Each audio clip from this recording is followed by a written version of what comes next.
Chapter 106. Boom. The wind of the punch was like a wave, showing a momentum of sweeping away 1,000 troops. Lin Sun's eyes suddenly narrowed.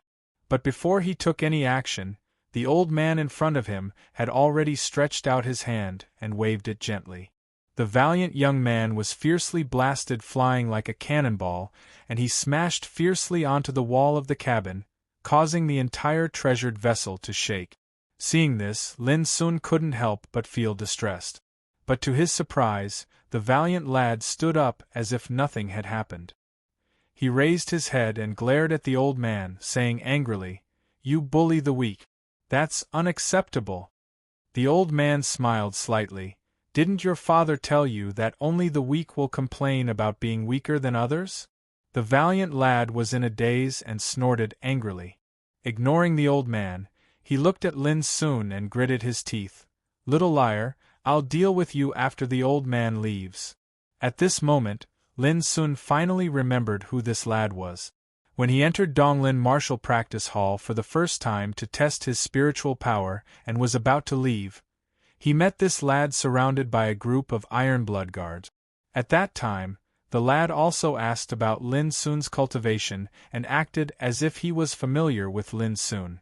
What impressed Lin Sun most was that this lad looked valiant and mature, but he was actually only 13 years old. But what made Lin Sun feel strange was why the lad scolded him as a liar as soon as they met, and he looked angry. "You just said that you bully the weak and you're not convinced. But it seems that you went too far to attack me for no reason?" Lin Sun said calmly. "I remember that you seem to have said that you could step into Gang Spirit Realm as early as 4 years ago, but now I have only reached the 6th level of Martial Realm.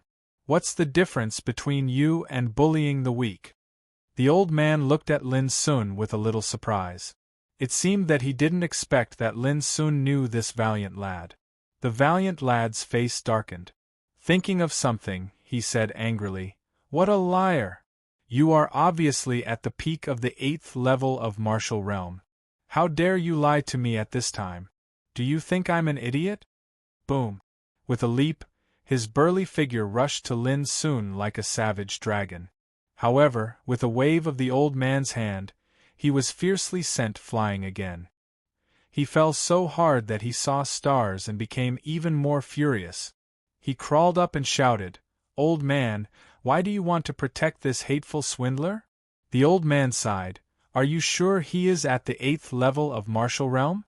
The valiant teenager said angrily, "When this liar tested his spiritual power in Donglin Martial Practice Hall a few days ago, I personally saw the number of 4,900 June marked on the spirit testing stone. Can it be false?" The old man was slightly stunned. He looked at Lin Sun with a strange look in his eyes. "Is this true?" Lin Sun finally understood why the valiant lad called him a liar. He nodded and said, "It's true." The valiant youth immediately said complacently, "What? Are you feeling guilty and don't dare to deny it?" "He didn't lie to you," the old man thought for a moment and said with a sigh. The old man suddenly realized that Lin Sun's aptitude was not outstanding and his cultivation was just not bad among his peers. He didn't expect that this seemingly ordinary teenager in the 6th level of Martial Realm had the spiritual power that could be compared to the peak of the 8th level of Martial Realm. Just this alone was not something an ordinary person could do. If Miss knows this, will she change her mind? The old man thought for a while and finally denied this idea.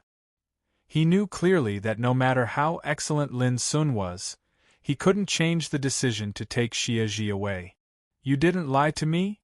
The valiant youth opened his eyes wide and suddenly realized something. He shouted, "You mean, he has the spiritual power that only the 8th level of Martial Realm can have with the cultivation of the 6th level of Martial Realm?" Lin Sun thought that this guy was not so stupid. "Sorry, I misunderstood you before. As the saying goes, discord leads to friendship. I'll treat you to a drink in the future. Please don't mind it." The valiant youth strode over and said in a low voice. Even though he apologized, he gave people a sense of righteousness. This was not a big deal. What really surprised Lin Sun was that this valiant youth was flexible. When he knew he was wrong, he directly apologized without bashfulness, which was much better than those pestering people. What was more, Lin Sun had vaguely guessed that this youth's identity must not be simple since he could be surrounded by a group of blood guards at that time. However, he could apologize to Lin Sun calmly, which was really different from other aristocratic children. It seems that it's useless for me to care about it. It's better for you to owe me a drink, Lin Sun shrugged and said. Ha ha, you're interesting. The valiant youth laughed. My name is Ning Meng. Those who are familiar with me call me Amon. You can also call me that. Lin Sun said casually. I'm Lin Sun. Ning Meng said enthusiastically. Lin Sun, when we arrive at the bloodthirsty camp, we will be trainees of the same batch, and we will stay together for a whole year. I appreciate your good character, and your strength is not bad. Although you are weaker than me, since you can participate in the training of the bloodthirsty camp, you must not be comparable to those ordinary rubbish. If you have any trouble in the future, just come to me. Lin Sun couldn't find a chance to interrupt at all, and Ning Meng talked a lot. He was really a chatterbox. Lin Sun didn't mind being long-winded. From Ning Meng's words, he finally understood that the destination of this trip was a place called the Bloodthirsty Camp, which seemed to be for some extremely cruel training. Was this the opportunity that the old man mentioned? Lin Sun thought silently. This treasure ship was obviously an old goods. Its flying speed was not fast, and it was bumpy all the way, like an ox cart rushing on a muddy road. It was extremely uncomfortable to sit in it. The bearded middle-aged man driving the treasure ship had been drinking all the time. He was drunk, which made Lin Sun inevitably worried. What if there was an accident? This was a high altitude. Let alone practitioners in the martial realm, even those in the gang spirit realm would fall into a pool of flesh and blood. Speaking of which, the treasure ship was also a kind of valuable spiritual weapon. Its whole body was engraved with spiritual tattoo formations, and its spiritual source was a spiritual furnace. The spiritual furnace was the core of a treasure ship, in which there was burning pure spiritual crystal, which could continuously provide spiritual energy for the spiritual tattoo patterns engraved around the treasure ship for flying. Of course, once the spiritual crystal was exhausted, it had to be replaced with a new one. As for the so-called spirit crystal, it was a type of crystal that contained an astonishing amount of spiritual qi. Normally, it would be cut into standard sizes. Although it could not be said to be rare, it was extremely valuable. A palm-sized piece was worth 10 silver coins. The treasure ship needed hundreds of spiritual crystals. It couldn't fly long distances at all if it didn't store hundreds of them. It was worth mentioning that spiritual crystal had a wide range of uses. It could not only provide spiritual energy for spiritual tattoo formations, but also meet the needs of practitioners for cultivation. It played an immeasurable role in spiritual fields, puppets, medicine refining, transportation, and so on. It could be regarded as an extremely important cultivation resource. After half an hour, Ning Meng, who was chattering like a chatterbox, was interrupted by the old man, and Lin Sun finally had some peace. Ning Meng seemed to know that the old man had something to say to Lin Sun, so he stood up and walked into the operation room of the treasure ship. He drank and chatted with the bearded middle-aged man. This guy was obviously an easygoing person. Besides, he was bold and boorish, and didn't care about trifles, so it was easy for him to get along with others. I'll be leaving in 2 hours. If you have any questions, I'll answer them as long as I can. The old man sat there with a kind and gentle expression on his face. Lin Sun said bitterly, "You won't tell me anything about Shia solstice, will you?" The old man nodded. "There's nothing I can do." Lin Sun took a deep breath and said seriously, "I just want to know how you found Shia solstice. People like you shouldn't show up in Donglin town." The old man smiled meaningfully and said, "You suspect that someone betrayed you?" Lin Sun said frankly, "Yes." The old man thought for a while and said seriously, "You guessed wrong. No one told us the secret. The reason why Miss could find the little girl was that she sensed something." Lin Sun frowned and listened patiently. "It's okay to tell you some of the reasons. It's not a taboo secret. About a month ago, Miss received the news that an old friend of hers suffered a mishap. So we immediately set out for the depths of the 3,000 mountains. However, when we arrived there, we found that the place had been destroyed, and there was no trace left." With a trace of reminiscence on his gentle face, the old man said in a low voice, "We searched in the 3,000 mountains for a long time, but found nothing. According to Miss' inference, it was already too late when we arrived." Lin Sun's heart shook fiercely. He thought of the destroyed mine prison and Master Lu, who had raised him since he was a child. Could it be that the place that Lulan Jinyan and the old man were looking for was? "You seem to be emotional." The old man's voice suddenly rang in Lin Sun's ears, making him stiff all over.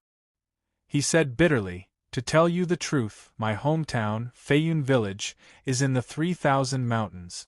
When I heard the name, I was a little reluctant and worried." The old man said, "Oh," and stopped asking. Lin Sun breathed a sigh of relief. Before he became strong enough, he would never tell anyone about the mine prison, no matter whether the other party was kind or malicious, because there were too many things involved, not only Master Lu, but also Lin Sun's own life experience and enemies. The old man continued, "Of course, what I said has nothing to do with you. But on the way back with Miss suddenly sensed something and told us that there was a chance she had been looking for in Donglin Town. You know what happened next. The little girl beside you is the chance my Miss has been looking for." It sounded mysterious, but Lin soon knew that when one's cultivation reached a certain terrifying level, he could perceive many wonderful and unpredictable things. But Lin Sun still felt uncomfortable about the old man's action of taking Xia Ji away. He could understand it, but he couldn't let it go emotionally. Chapter 107. After entering Donglin Town on the first day, Lin Sun had been reading books, trying to find the location of the mine prison, but he failed in the end. Similarly, Lin Sun also tried to find the record of the devouring abyss, the spiritual vein of the origin, but he couldn't find any clue because the aptitude was too rare. Lin Sun could only wait patiently. But now, through the words of the old man, Lin Sun saw a glimmer of hope. If his speculation was true, the place where the old friend Lulan Jinyan was looking for was the mine prison. Of course, this was just Lin's speculation, but this vague clue was enough to excite Lin Sun. Master Lu only told him that if he wanted to find the enemy who dug out his spiritual vein, he had to come to Xiao Empire. But Xiao Empire was so vast that it was almost like looking for a needle in a haystack to find some clues. Now, with this vague clue, at least Lin Sun had a target and direction to look for, which was enough. Seeing that Lin Sun didn't ask any more questions, the old man took the initiative to say, "The Bloodthirsty Camp is very special. It hasn't been opened for decades. The trainees who can participate in it are not simple. If you can walk out of there safely, at least you have the strength and means to become a real overmatch."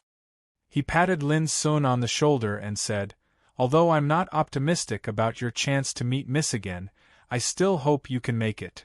The old man stood up and said, "I'll see you off here. Shu Jin will send you to the Bloodthirsty Camp safely. Take care." Shu Jin was the name of the bearded middle-aged man who drove the treasure ship. Lin Sun got up and said, "Thank you."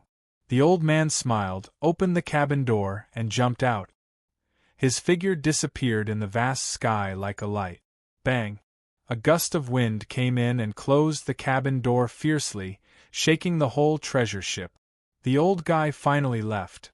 In the operation room, Shu Jin murmured. He looked more relaxed and lazy, and said to Ning Meng beside him lazily, "Little guy, enjoy the present time. When you get to the damn bloodthirsty camp," as he finished speaking, he revealed a smile that took pleasure in the misfortune of others. Ning Meng felt uneasy and shouted, "Damn it! If the bloodthirsty camp is not cruel, I will look down on it. Shu Jin laughed even more wantonly. Cruel? If it's only cruel, how can it deserve the name of bloodthirsty camp? Ning Meng was stunned and asked, What do you mean? Shu Jin raised his head to drink and said no more. Only when he experienced the bloodthirsty camp by himself could he know how abnormal it was. Lin Sun heard the conversation in the cabin, but he didn't react much. He just thought about it in silence. 2 days later, in a desert that glittered with fire and gold, the scorching sun hung high in the sky, and the blazing heat roasted the air with a burning smell. Suddenly, a wave of rapid sounds of the sky being torn apart resounded out as an old treasured vessel dove down from high up in the sky. It was like a stumbling drunkard as it drew out an extremely thrilling trajectory, and it flipped in the air over 10 times before finally coming to a sudden stop in a dangerous manner and descending onto the desert as if drifting. With a bang, the cabin was opened. The handsome and strong Ning Meng staggered out and vomited. He was extremely embarrassed. When Lin Sun walked out of the cabin, his face was also pale. He resisted the urge to vomit and stood in the desert and looked around. Ha ha ha, I can only send you here. Someone will come to pick you up later. Goodbye, 2 little devils. I hope you are still alive when I come to pick you up 2 years later. On the treasured vessel, Shu Jin's big head with sideburns appeared. He laughed and waved to Lin Sun and Ning Meng. Then he drove the treasured vessel to rise from the ground and soar into the sky with a bang, extremely wild. F*CKU. One day, I'm going to smash this broken ship of yours. I've never seen a drunkard like you who can drive a treasured vessel. Wait and see. Ning Meng shouted angrily. Unfortunately, no matter how he shouted, Shu Jin and the treasured vessel had already disappeared. In the end, he shook his head resentfully, glanced around, and suddenly asked in confusion, Lin Sun, do you know what desert this is? Lin Sun shook his head. The treasured vessel had carried them at high altitude for 2 days. Along the way they had zigzagged all the way so they couldn't tell where they were at this moment. Damn it, it's just a bloodthirsty camp. Why do you make it so mysterious? Is it shameful? Ning Meng shouted again. The experience of seasickness just now obviously made him very unhappy. Rumble at this moment, a thunderous sound came from the sky.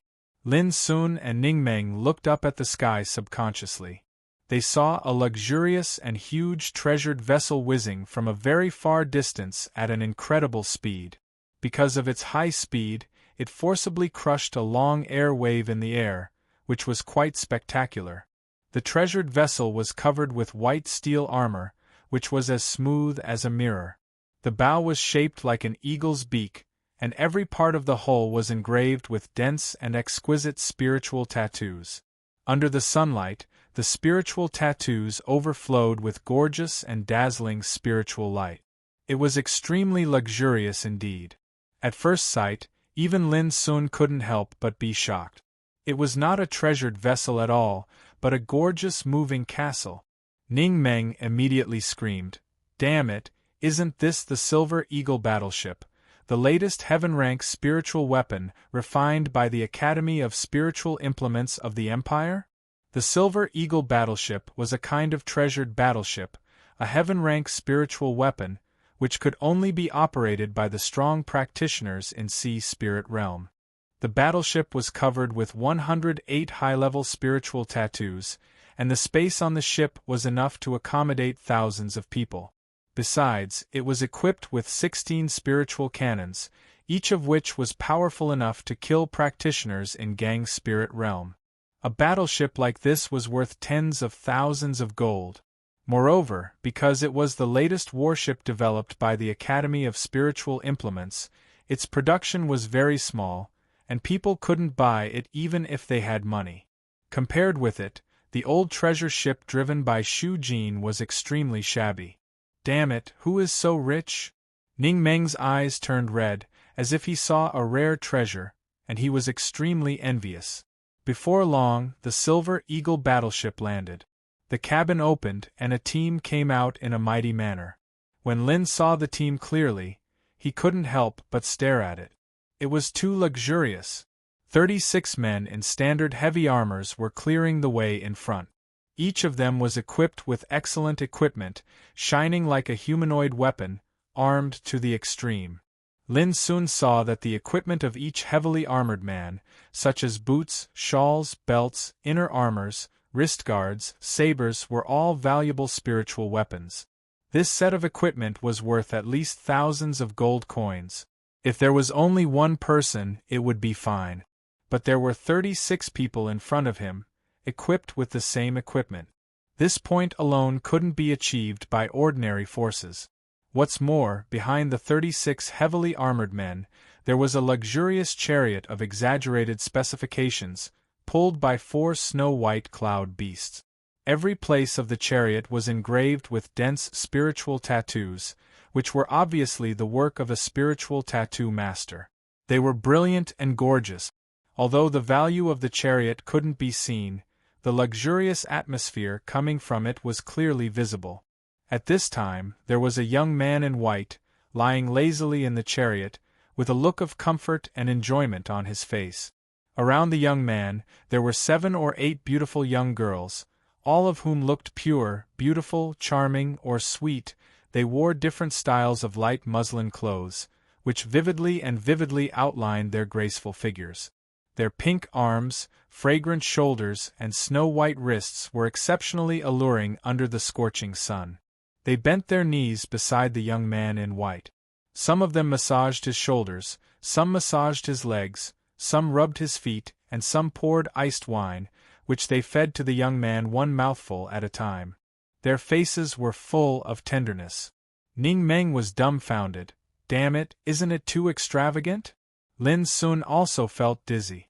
The Silver Eagle battleship, 36 heavily armored men cleared the way, and an extremely luxurious chariot as their outfit. What was most shocking was that there were 7 or 8 young girls surrounding them to serve them attentively. How could such a scene be described by the word, extravagant?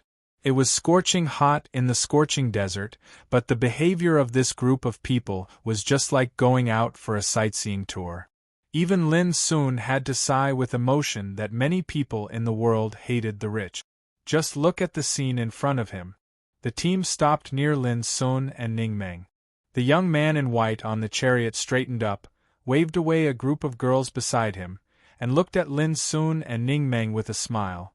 May I ask you 2 friends, are you also waiting to enter the bloodthirsty camp? Lin Sun nodded. Ning Meng snorted coldly, as if he couldn't bear the behavior of the young man in white. The young man in white was in a daze, but he didn't take it seriously. He took out a jade fan and fanned himself while getting out of the chariot. He sighed with emotion. Who would have thought that the bloodthirsty camp is in this barren desert? Ning Meng sneered. You look like a child who only knows how to enjoy his life. If you are afraid, get out of here. The white-clothed youth was very handsome. He had red lips and white teeth, an imposing appearance, and a rather carefree demeanor. He indeed looked like a young master, and one who knew how to enjoy life. This could be seen from the way he made his entrance. In the face of Ning Meng's sarcasm, the young man in white smiled disapprovingly, but ignored Ning Meng. Instead, he looked at Lin Sun and asked, "Is he your friend?" Lin Sun nodded. Seeing this, the young man in white said with a smile, "Your friend has a bad temper. I'm afraid he will make a lot of trouble in the future, and maybe you will be involved." Before Lin Sun could respond, Ning Meng said angrily, "Toy boy, what the fuck did you say?" The young man in white said with a smile, "Look, you want to beat me without saying a word. What a bad temper. I didn't believe that there were born idiots in the world who deserved to be beaten, but now I finally believe it." Ning Meng's eyes widened, and he immediately became furious. He directly rushed over and was about to beat the young man. But at this time, a gust of wind suddenly arose, rolling up a whirlpool-like sandstorm. With a roar, the sandstorm came and blocked between Ning Meng and the young man in white. Immediately, the sandstorm turned into fine quicksand and fell to the ground, reflecting a figure. Chapter 108. In an instant, everyone's eyes narrowed as they stared at the figure that had suddenly appeared. The man was thin and straight like a spear. He wore an old-style military uniform of the Empire, which was washed white. There was no embellishment on the dark purple cloth, nor was there a xiao flower epaulet representing honor. His skin was dark and his facial features were cold. Standing casually, he gave people an unshakable aura like a mountain. In particular, his eyes were as sharp as a knife. Everyone who met his eyes couldn't help but feel a chill in their heart, as if a sharp sword was pointed at their throat. Lin Sun, Ning Meng and the boy in white were all stiff and their faces changed slightly. They smelled a breath of extreme danger from the thin man. All the irrelevant people leave in 30 seconds, or you'll bear the consequences, the thin man said indifferently. His voice was as hard as a sword. He glanced at the Silver Eagle battleship, as well as the heavily armored men in front of the battleship and the young girls on the chariot.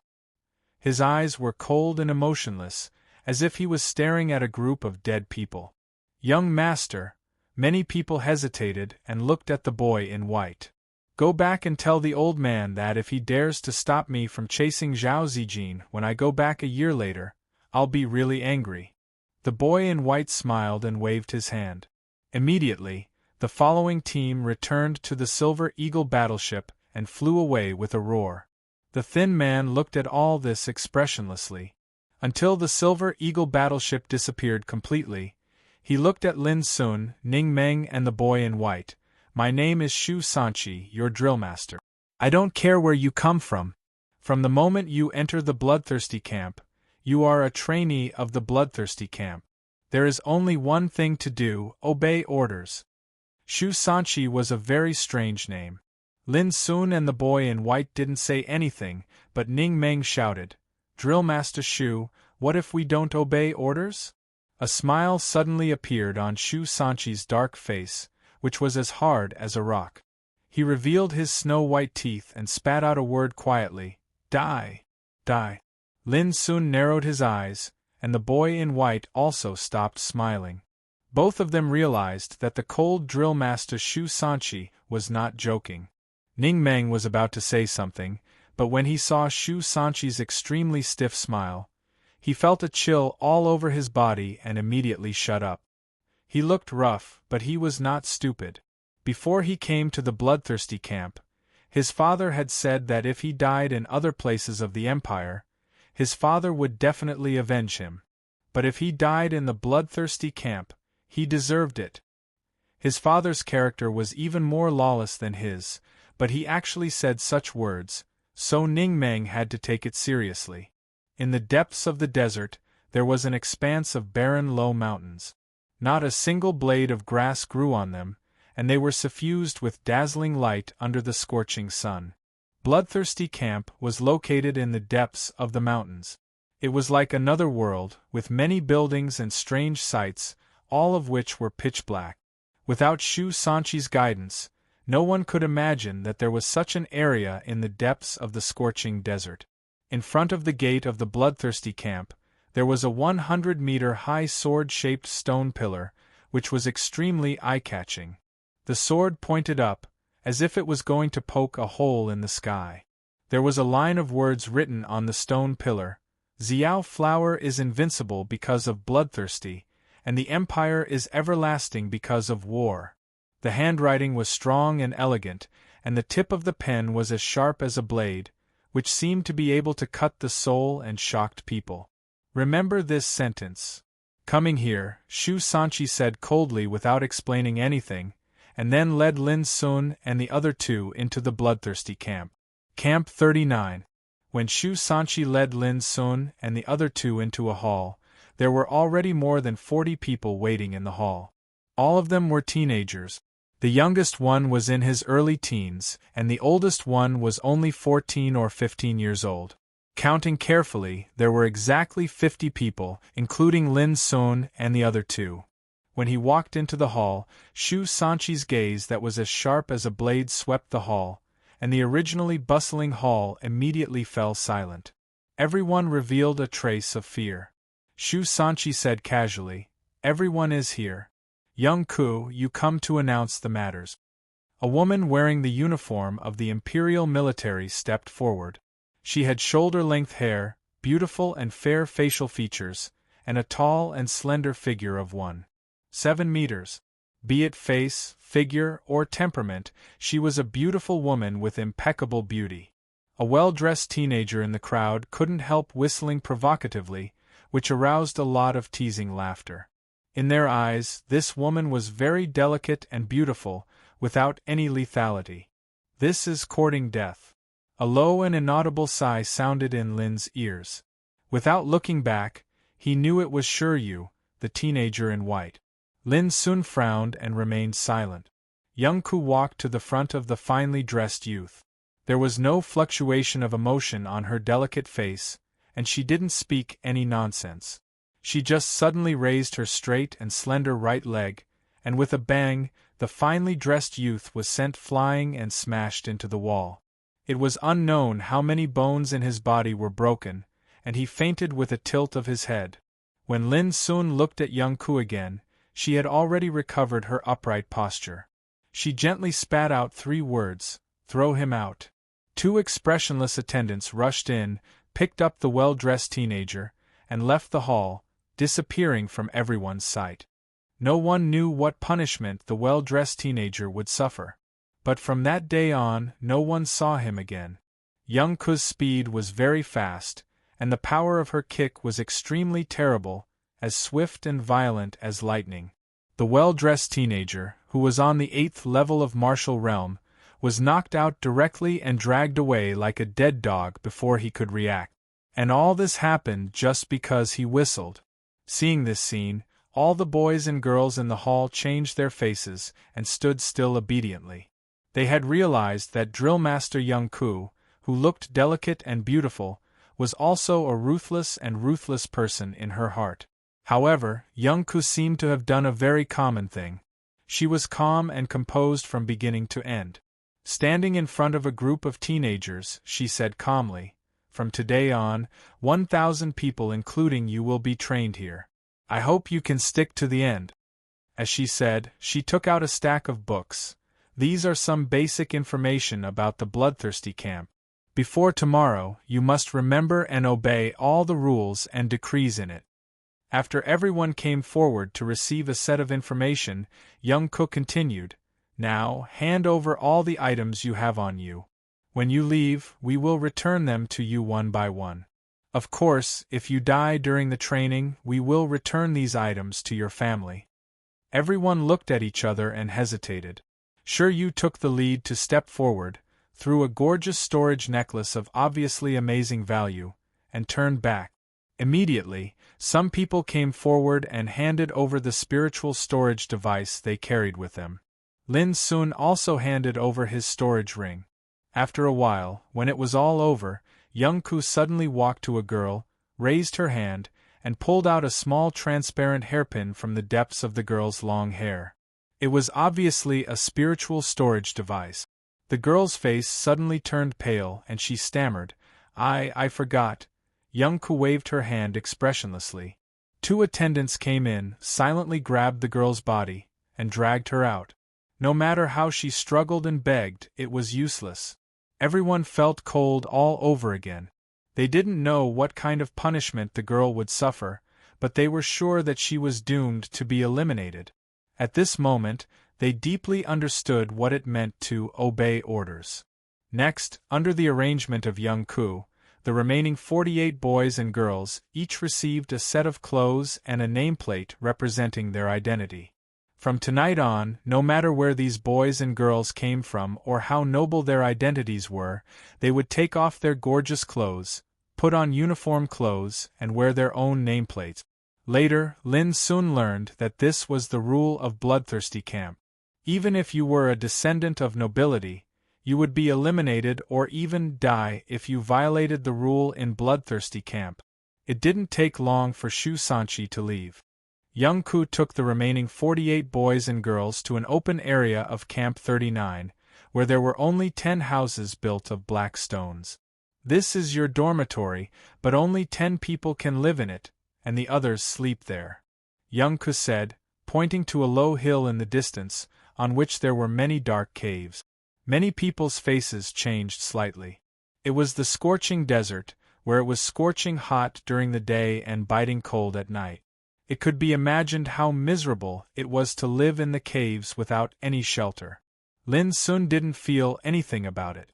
But through this incident, he suddenly realized that in Bloodthirsty Camp, in addition to obeying orders, there were ubiquitous competitions. Even the dormitories had to be treated differently. It could be imagined that there would be many competitions in training in the future. At this moment, many people focused their eyes on the 10 houses around them, showing their determination to win. Roar! Suddenly, a roar of a beast came from a distance, shaking the earth. A bloody pupil leopard covered with scales rushed over with a bloody wind, looking extremely ferocious. The crowd became restless.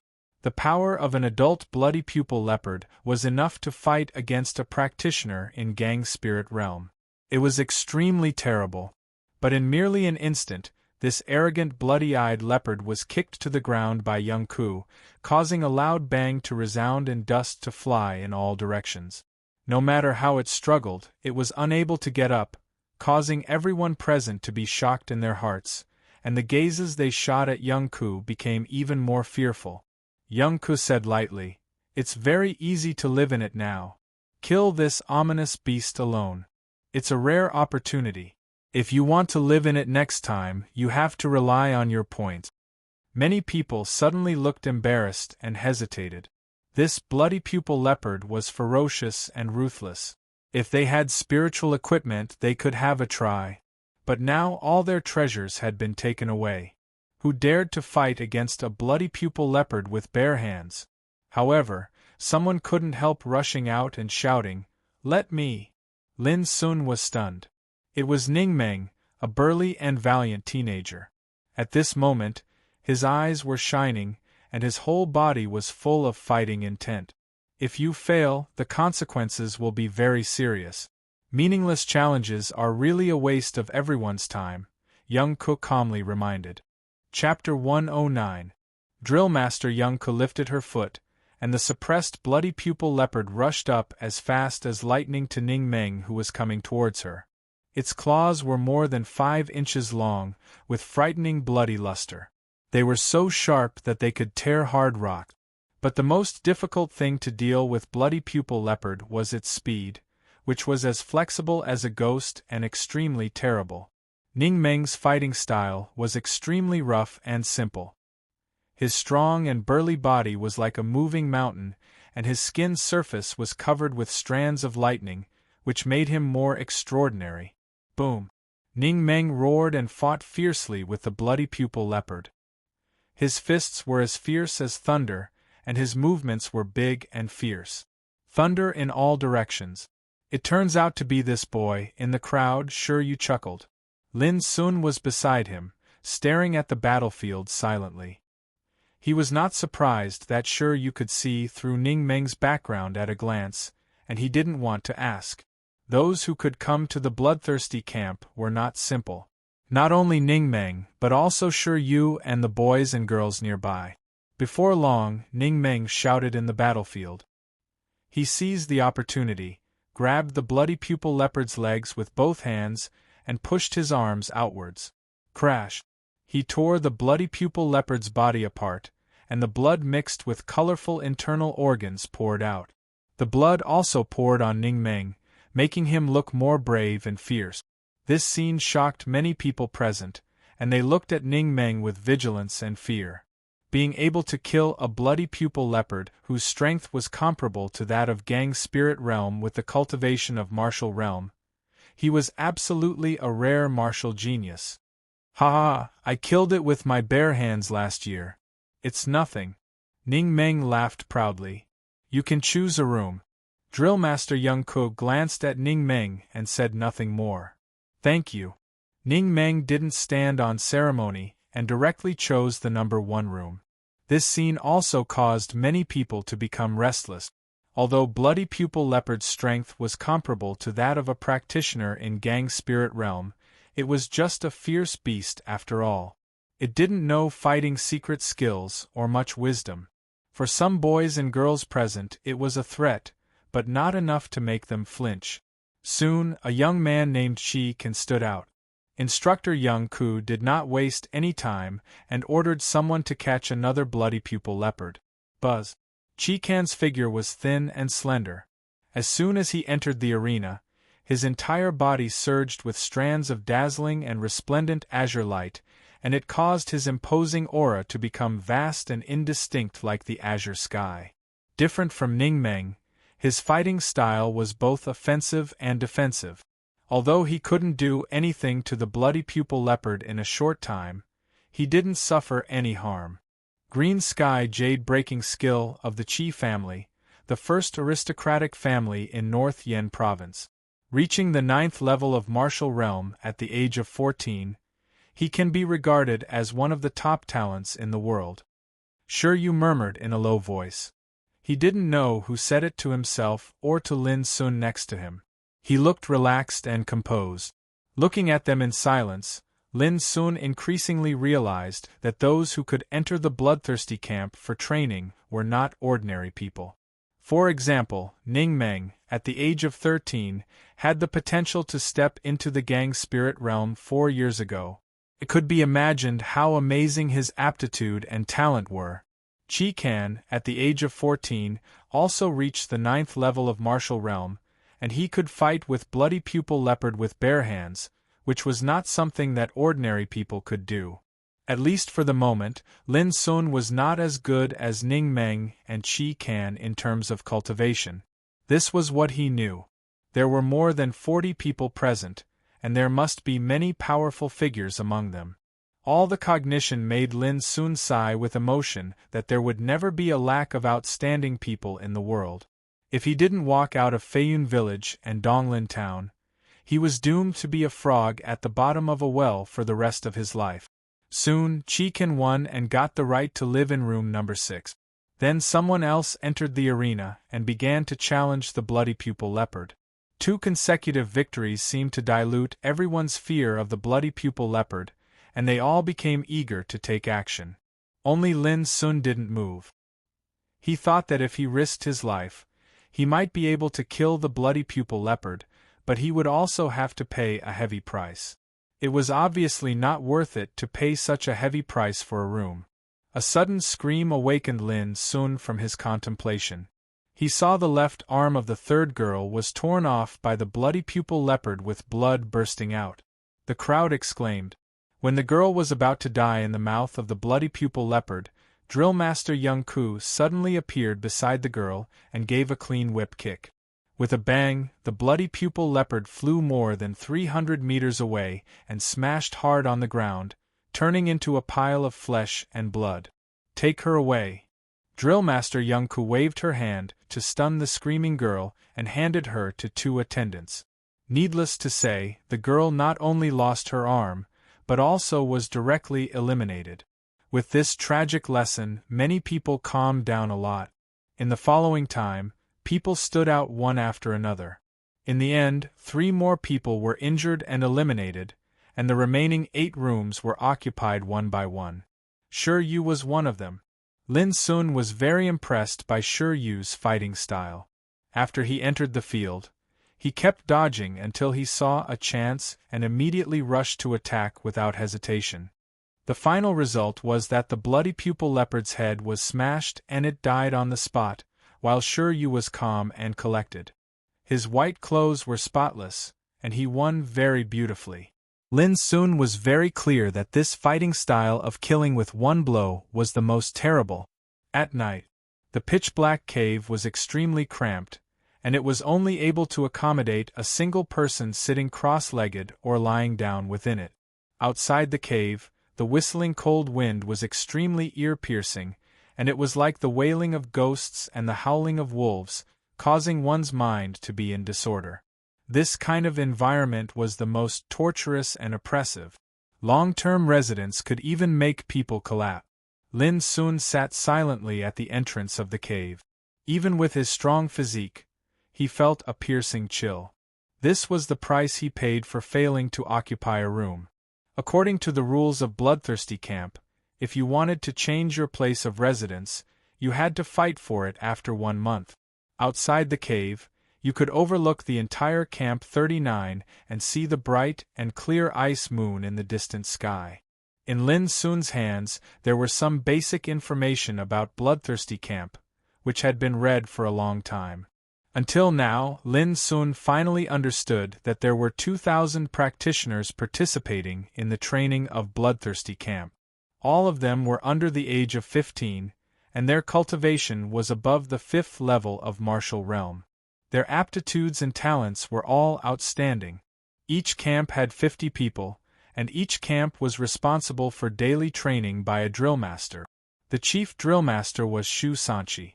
Lin Sun's camp was Camp 39, and the drill master in charge was Young Ku. The training of Bloodthirsty Camp was extremely unique and cruel. Those who disobeyed orders would be executed directly, and those who violated the rules would be severely punished or eliminated directly. As a trainee, what he needed to do was to obey orders and complete all kinds of training. This was the most basic requirement. If he couldn't complete it, he would be eliminated. In addition, Bloodthirsty Camp would have an assessment every month. Those who didn't pass the assessment would be eliminated, and those who ranked lower would also be eliminated. The assessment was often linked to points. The points of Bloodthirsty Camp were very precious. If you wanted to get various benefits here, you had to exchange points. Every point had its corresponding rewards and rewards. In short, Bloodthirsty Camp was a place that couldn't be described as cruel at all. No one could guarantee that he could hold on here for a year without being eliminated. After pondering alone for a long time, Lin Sun lay in the dark cave. The cold wind was whistling outside the cave, and the biting coldness made it difficult for him to fall asleep, but Lin Sun was extremely calm. He rubbed a bronze nameplate in his hand, which was an identity nameplate. The number 39 was engraved on the front, which represented the school of Camp 39, and the identity number 13 was on the back. The function of the nameplate was very simple. It was used to earn and accumulate points, and it also represented a unique mark of Bloodthirsty Camp. Lin Sun didn't have any feelings or discomfort about his current situation. He had never been that kind of sentimental person. Gathering his mind, Lin Sun began to practice and then meditate. There was no difference from the past. Perhaps there was a difference, that was, Xia Ji was not around. 4 hours later. Suddenly, a harsh bell rang. Lin Sun subconsciously got up and rushed out of the cave. It was dark outside, and it was about 4 o'clock in the morning. When Lin Sun arrived at Camp 39, many people had already arrived. When the slender figure of Drill Master Young Ku appeared, there were already 42 people on the site, 2 less than yesterday. Later, Lin Sun knew that the 2 people who lived in the cave at night couldn't bear the biting cold and oppressive environment, so they sneaked out of the cave. As a result, they were discovered by the patrolling attendants of Bloodthirsty Camp and were directly eliminated. From today on, the formal training begins. Drill Master Young Ku still looked delicate and calm, and her voice was flat and calm, but no one dared to ignore her. Today's training content is very simple. Fighting. As a practitioner, cultivation is one thing, but how to transform cultivation into the most effective combat effectiveness is what every practitioner must master. You may think that you have mastered all kinds of fighting skills before, but in my opinion, the fighting skills that haven't been tempered by life and death are all showy but impractical. Many people present were not convinced that their fighting skills were showy but impractical, but no one dared to question her, because everyone knew that Drill Master Young Ku in front of them was a cold woman who looked beautiful but was like a devil in her heart. If they dared to question her, it was equal to making fun of their own lives. After Drill Master Young Ku finished her words, she waved her hand, and soon a treasure ship fell from the sky. Led by Drill Master Young Ku, Lin Sun and others walked into the treasure ship. No one knew where the destination of the training and fighting was. Some people were looking forward to it and some were meditating. Lin Sun was looking at the spiritual tattoos engraved in the treasure ship to kill time. It was useless to think too much, and they would know when they arrived. After half an hour, a fat middle-aged man driving the treasure ship suddenly screamed, "Damn it, number 1 to 9 training fields are all occupied. Are those guys in other camps crazy to set out so early?" Young Ku frowned and kept silent for a moment and then said, "Go to number 10 training field." The fat middle-aged man widened his eyes and shouted exaggeratedly, "Damn it, these little guys are here for the first day. Do you want them to die?" All trainees in the cabin were shocked, and their faces changed slightly. Chapter 110. No matter how the fatty middle-aged complained or the surprised eyes of the trainees in the cabin, young Ku never wavered after she made her decision. Before long, the treasure ship landed on a bare mountain peak. Young Ku walked out with a group of trainees. The mountain wind was whistling. Young Ku's slender figure stood upright.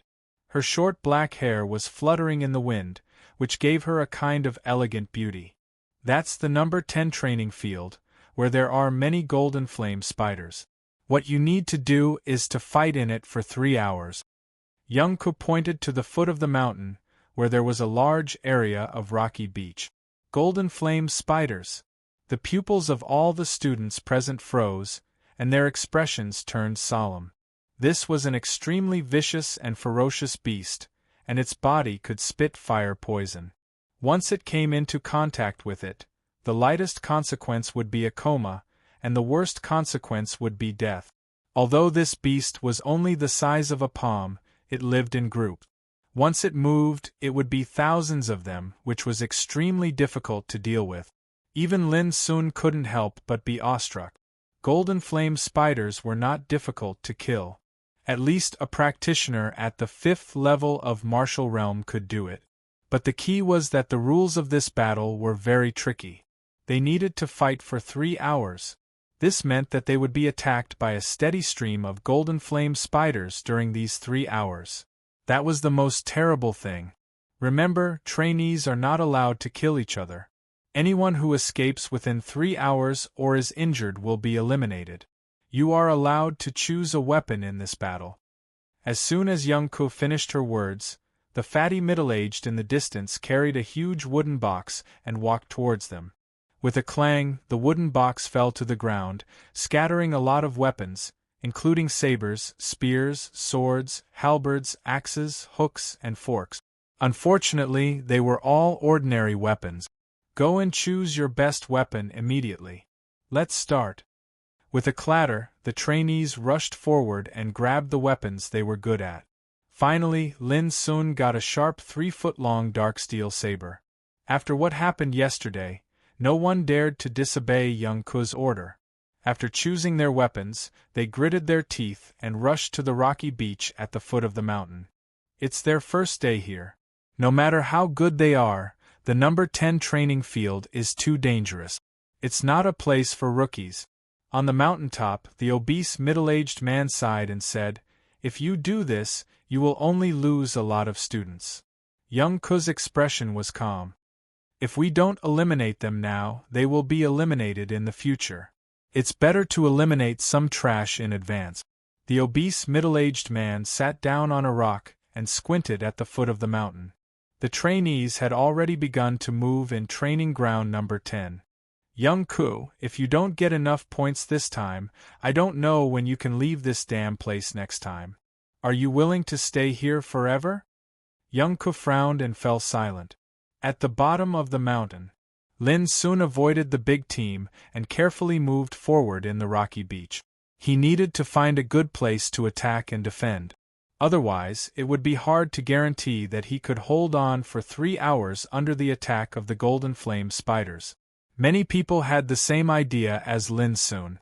The stony beach was so vast that they wouldn't fight over territory. Interestingly, both Lin Sun and the other trainees chose to act alone tacitly. Suddenly, a fiery shadow rushed out from under a rock ahead and went straight to Lin Sun's face. Whoosh! Lin Sun didn't dodge. With spiritual energy surging all over his body, he chopped the fiery shadow into 2 halves with the bright blade. It was a golden flame spider in the size of a palm. Its body was golden, and its 8 sharp legs were like saws, glowing with frightening fire. Lin Sun didn't hesitate and continued to move forward. What made him frown was that there was almost no place for him to defend himself on the rocky beach. There were only some broken rocks and fine dust.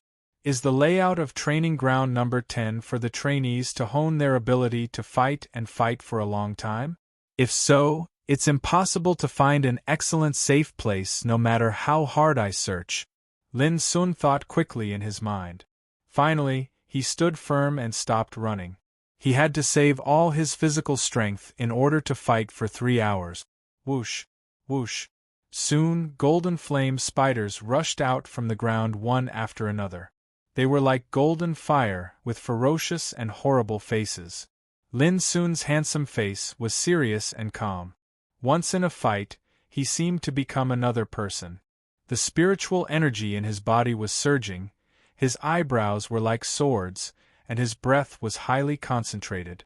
At the same time, his perception spread around. He was like a fully drawn bow. Swing the saber. Kill. His figure moved and dodged within a few feet of the spiders. With the dark steel saber and the mystery of the 6-word saber play, Lin Sun started a long and fierce fight. The key to a long fight was to save physical strength.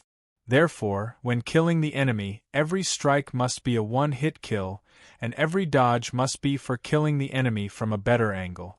Superfluous movements and strength would only accelerate the consumption of physical strength. Lin Sun had understood this a long time ago, but it was extremely difficult to achieve it, because the enemy wouldn't give you time to think. While killing the enemy, you had to save and conserve your strength as much as possible according to your fighting instinct. Like the golden flame spiders in front of Lin Sun, there were thousands of them.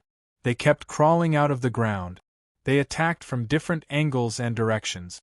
The most important thing was how to kill them in the most effective way with the least power. It was easy to know but difficult to do. Everyone understood the principle, but there would be differences when it came to fighting. Puff, puff, puff. The golden flame spiders were killed one by one, but they died in different shape.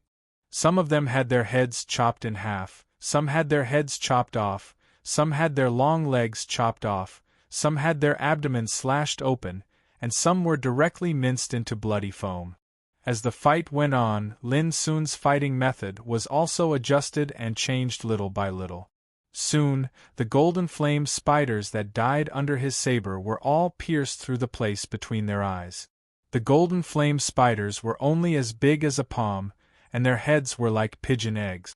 The place between their eyes was even smaller. But after constant tests, Lin Sun found that this place was the weakness of the golden flame spiders.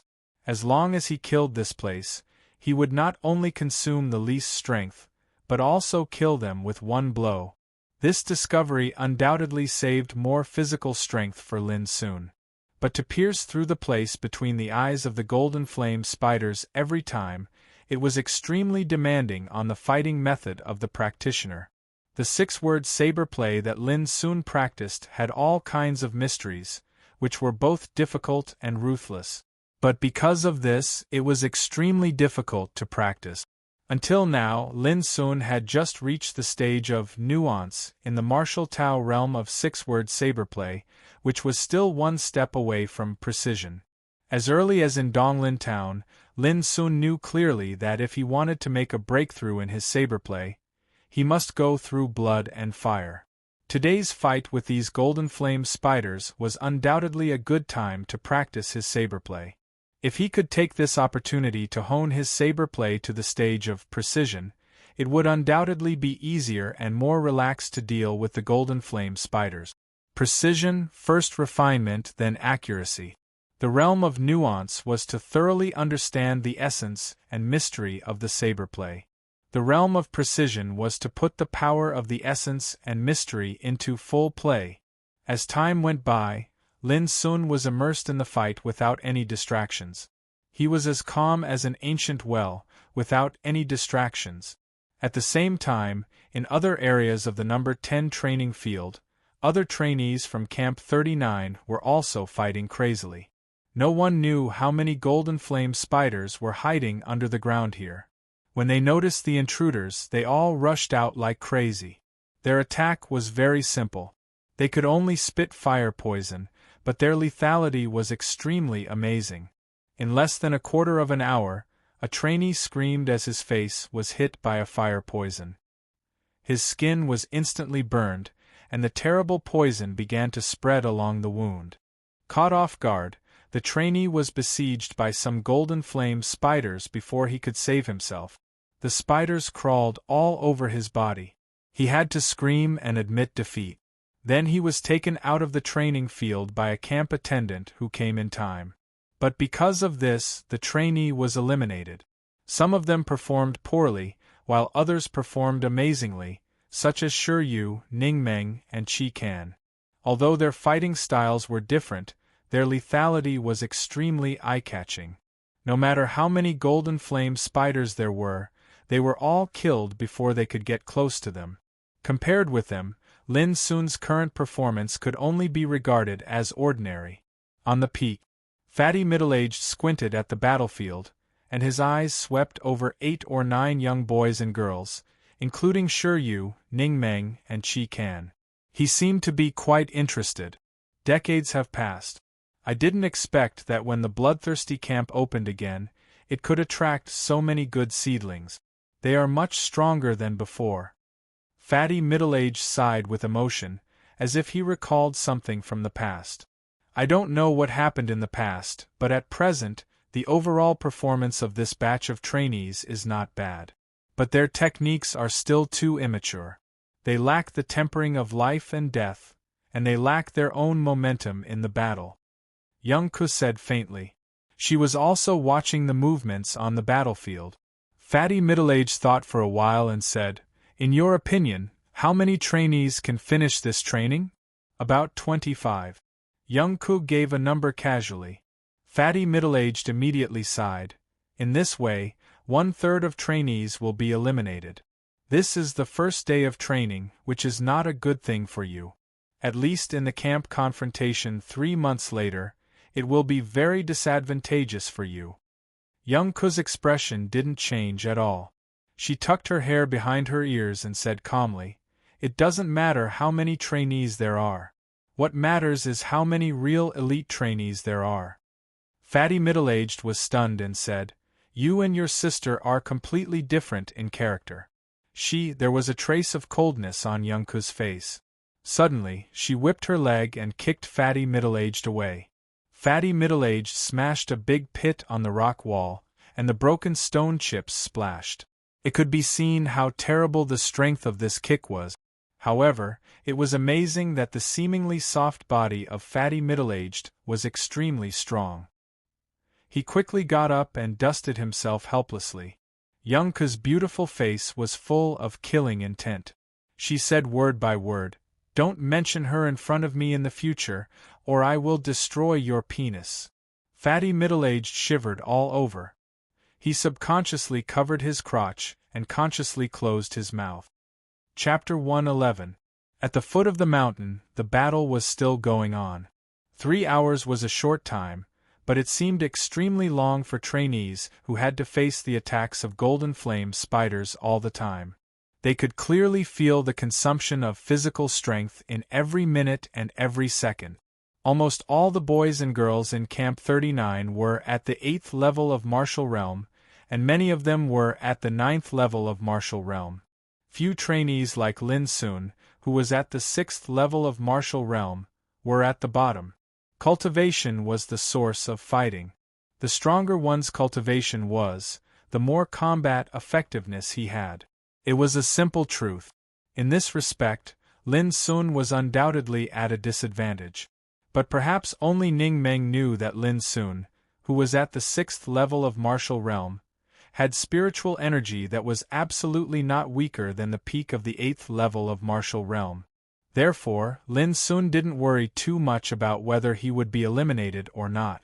As long as he pushed on according to the current fighting methods, it should not be difficult to hold on for 3 hours.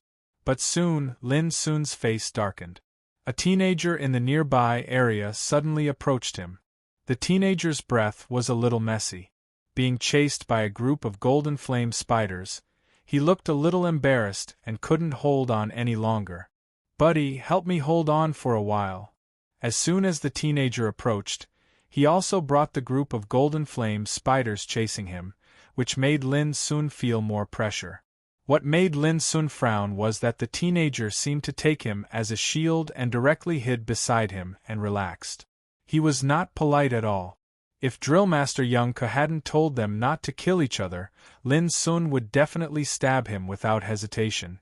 But obviously, once Lin Sun did so, he was destined to be punished immediately. Disobeying the order meant elimination. Perhaps it was precisely because of this that the young man dared to be so unbridled.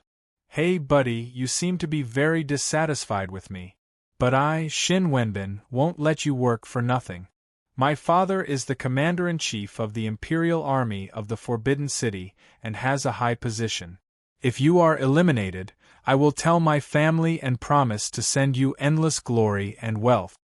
The teenager who called himself Shin Wenbin said proudly, "Of course, you have to perform well now. Otherwise, if I am implicated by you, you are doomed to suffer unimaginable consequences even if you leave the bloodthirsty camp." The arrogant voice seemed to order Lin Sun like a servant, full of threat. "Idiot!" Lin Sun asked with a frown. Shin Wenbin was furious. "How dare you scold me?" Lin Sun laughed and said, "I have already scolded you, and you still ask me whether I dare or not. You are really an idiot." Shin Wenbin's eyes flashed with a gloomy light. He raised his sword and was about to chop Lin Sun, but he held it back in the end. No matter how domineering he was, he knew that they couldn't kill each other at this moment. "Little bastard, I will let you be complacent for now. Later, I will let you know what is worse than death," Shin Wenbin said coldly. Although he was only 13 or 14 years old, his words were ruthless and his temperament was tyrannical. It was not hard to imagine that he had done many similar things in the past. "Idiot!" Lin Sun scolded disdainfully, as if he didn't want to talk nonsense with him. Shin Wenbin was so angry that a few blue veins stood out on his forehead. Then he suddenly thought of something and said with a complacent smile, "It's useless for you to scold Lin Sun. Now we are in the same boat. You can only be a shield for me. Under the attack of the golden flame spiders, you dare not stop." As he said, although they were talking from the beginning to the end, Lin Sun didn't stop, and he couldn't stop. There were too many golden flame spiders. Once he stopped, Lin Sun would be the first to suffer. However, Shin Wenbin was quite relaxed. He consciously hid beside Lin Sun, so he received few attacks. Naturally, there was not much danger.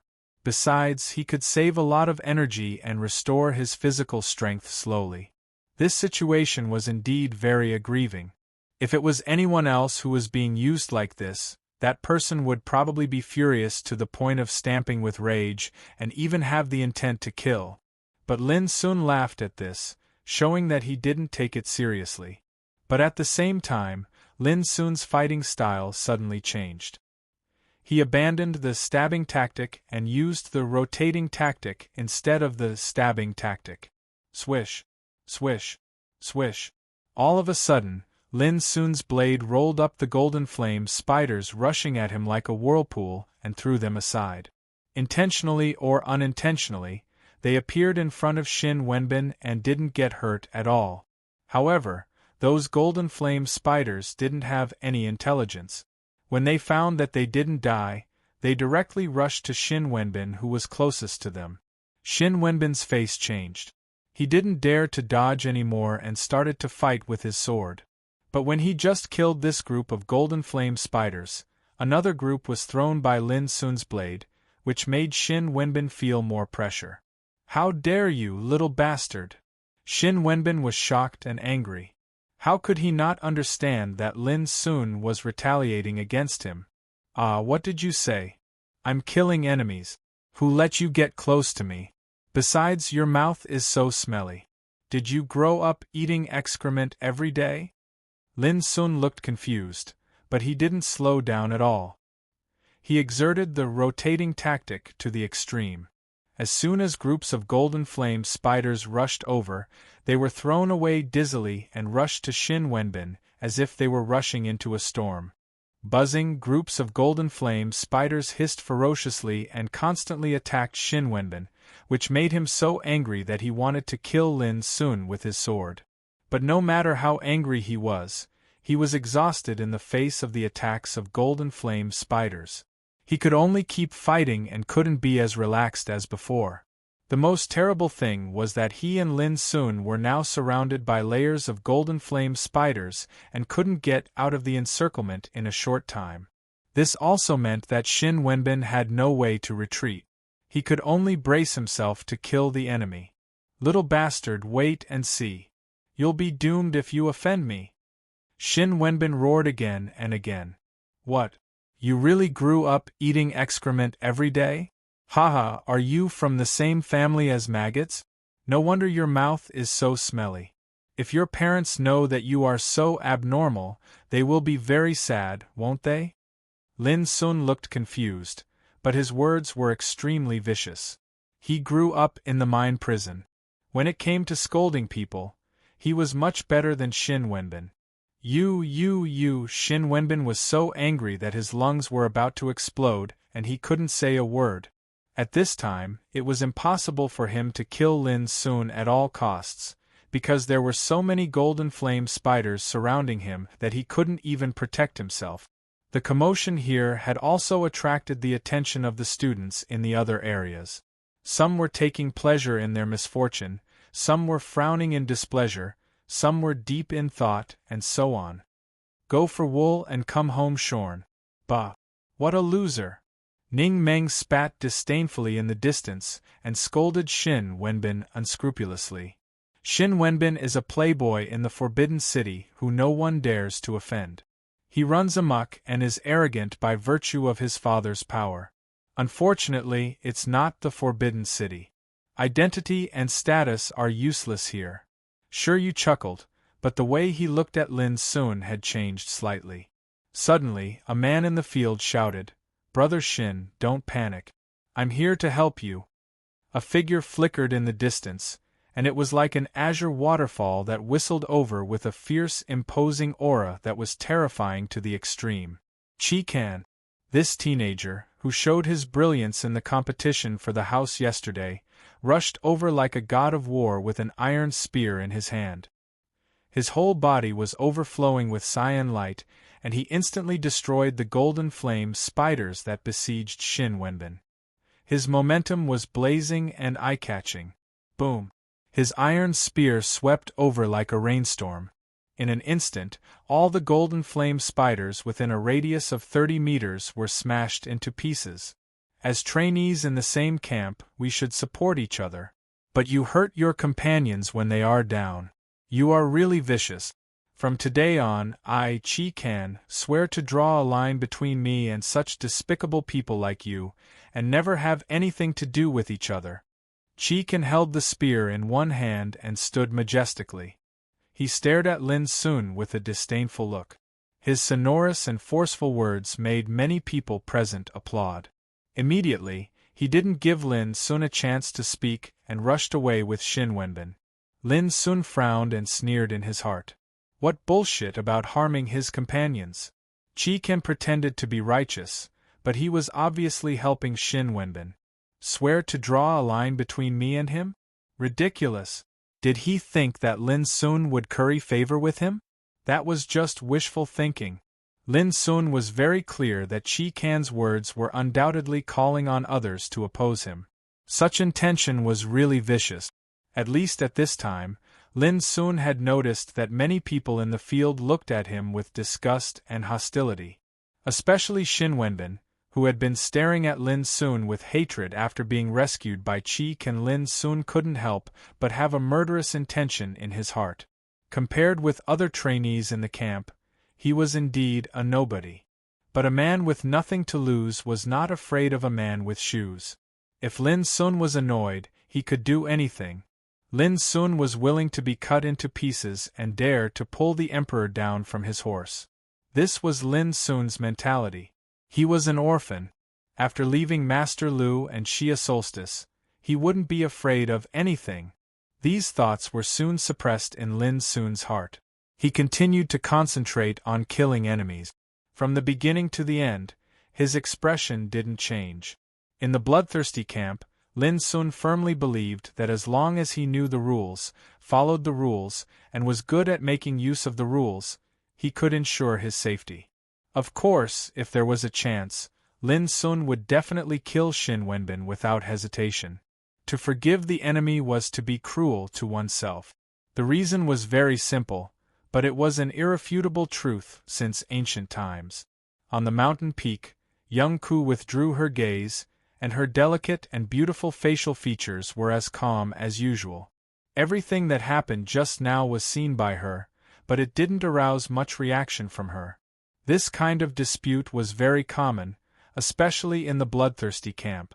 From today on, many similar things would happen, and there would only be more cruel and bloody things than the one just now. What young Ku needed to do was to maintain the rules of the bloodthirsty camp. As long as the rules weren't violated, she would never make any intervention. Chapter 112. 2 hours later, 9 trainees had been eliminated in the number 10 training field, leaving only 33 trainees. The fatty middle-aged who had been watching the fight couldn't help sighing at the speed of elimination, while young Ku never frowned from beginning to end. As time went by, Lin Sun had consumed more than half of his physical strength.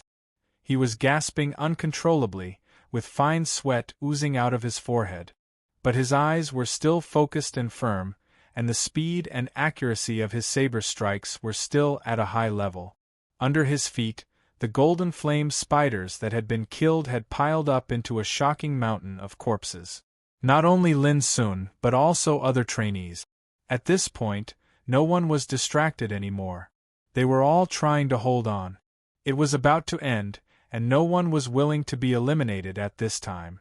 Only a few people, such as Ning Meng and Shi Yu, were relatively relaxed.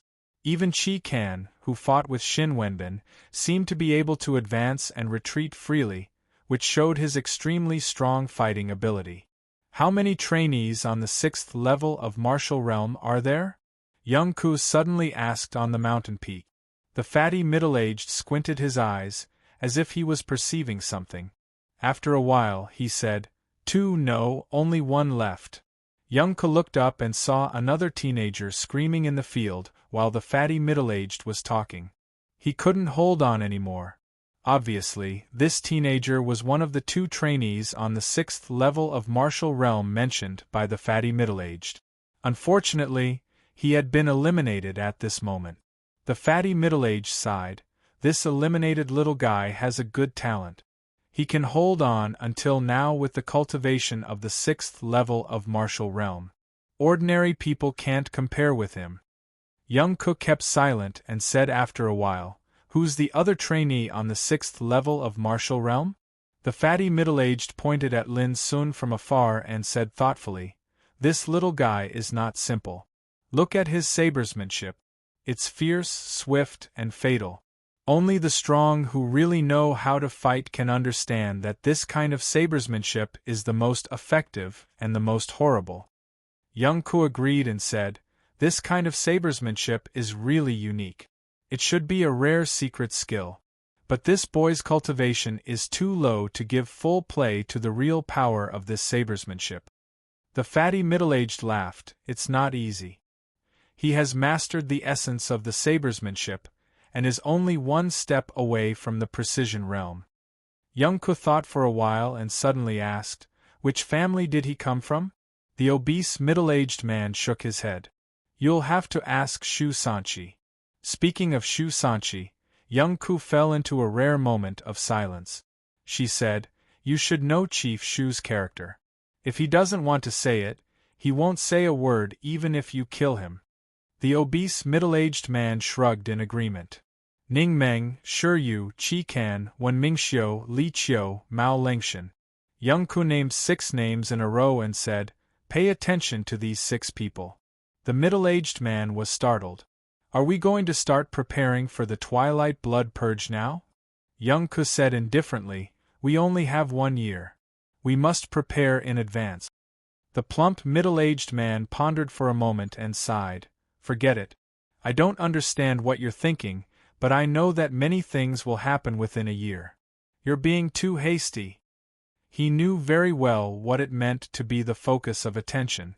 It meant that in Young Ku's eyes, only these 6 students would be able to last until the end of the year's training.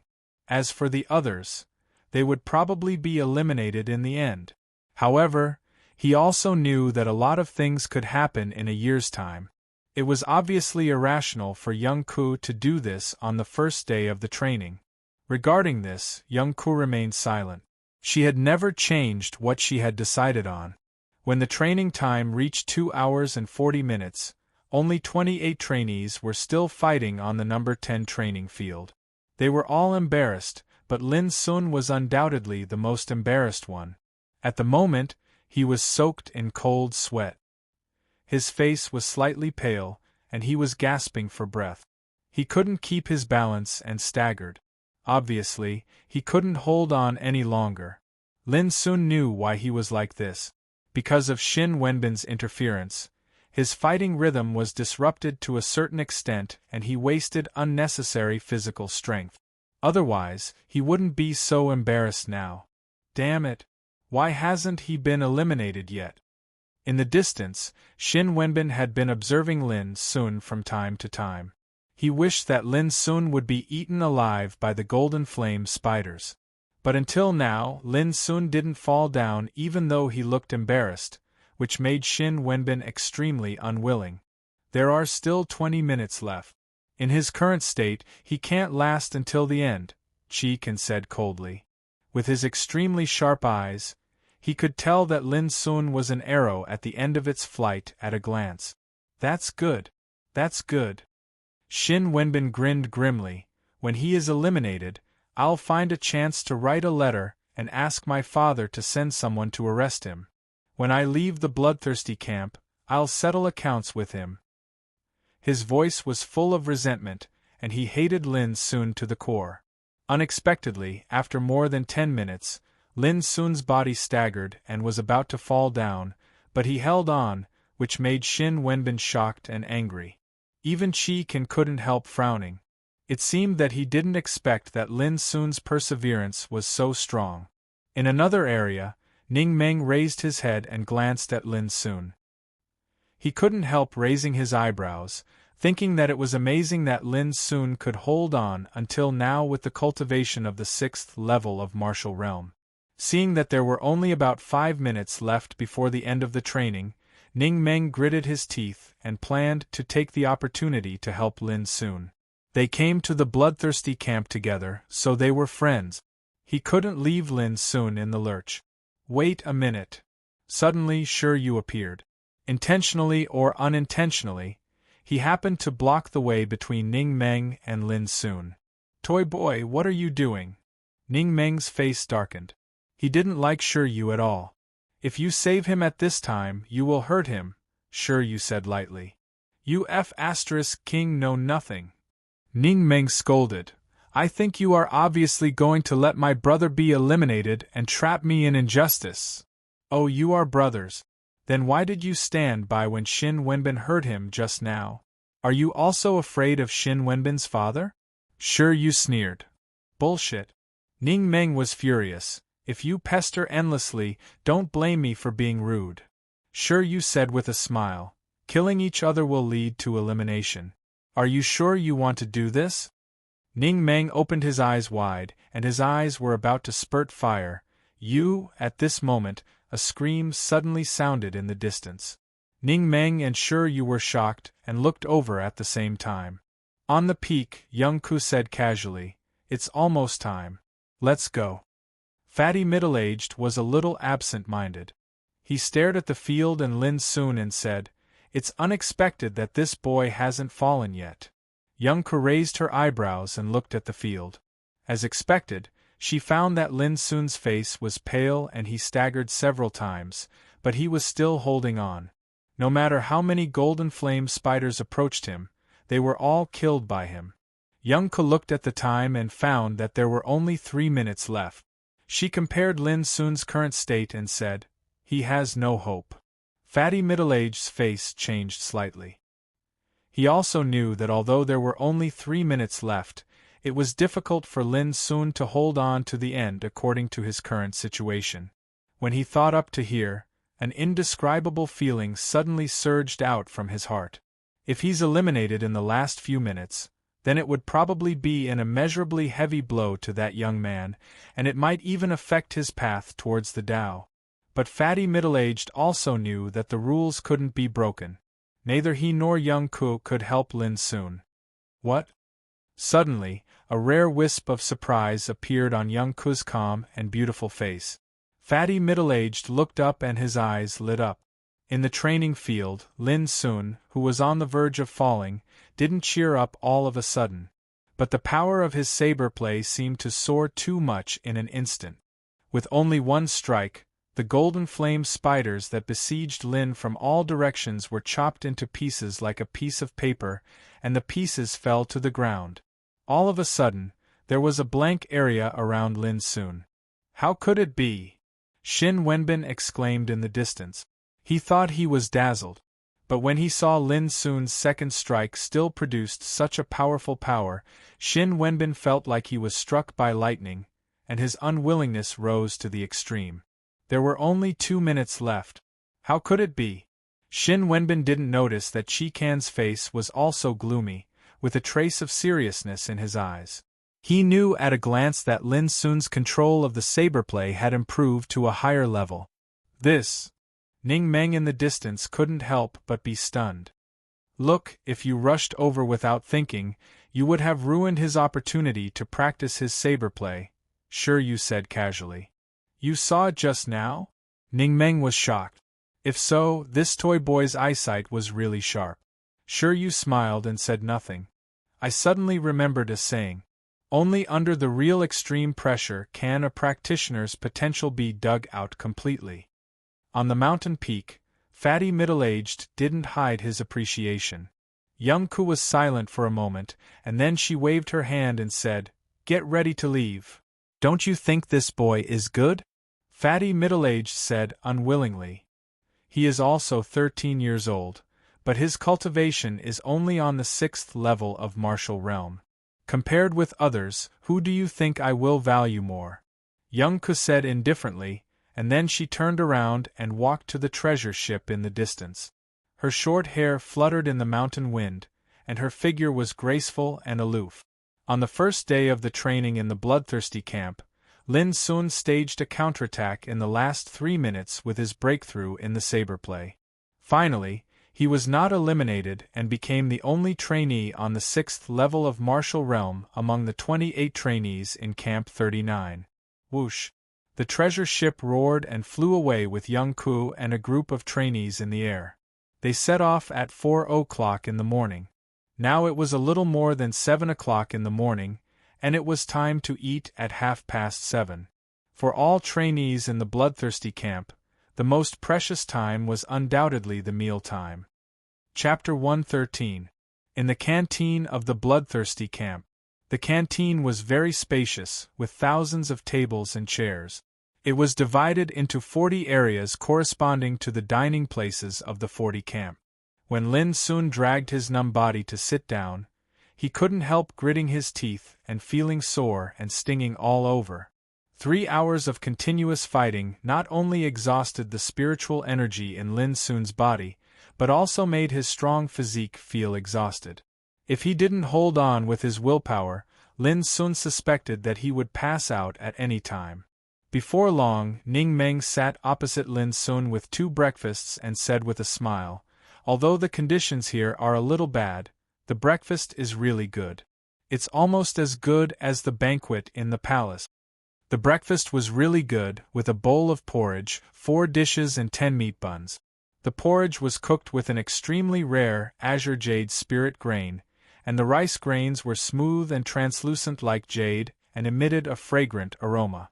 The 4 dishes were cooked with various precious spirit vegetables and spirit meat, and they looked, smelled, and even the meat buns were made with the leg meat of a bloody-eyed leopard. Not only did they taste delicious, they also contained extremely abundant spirit energy.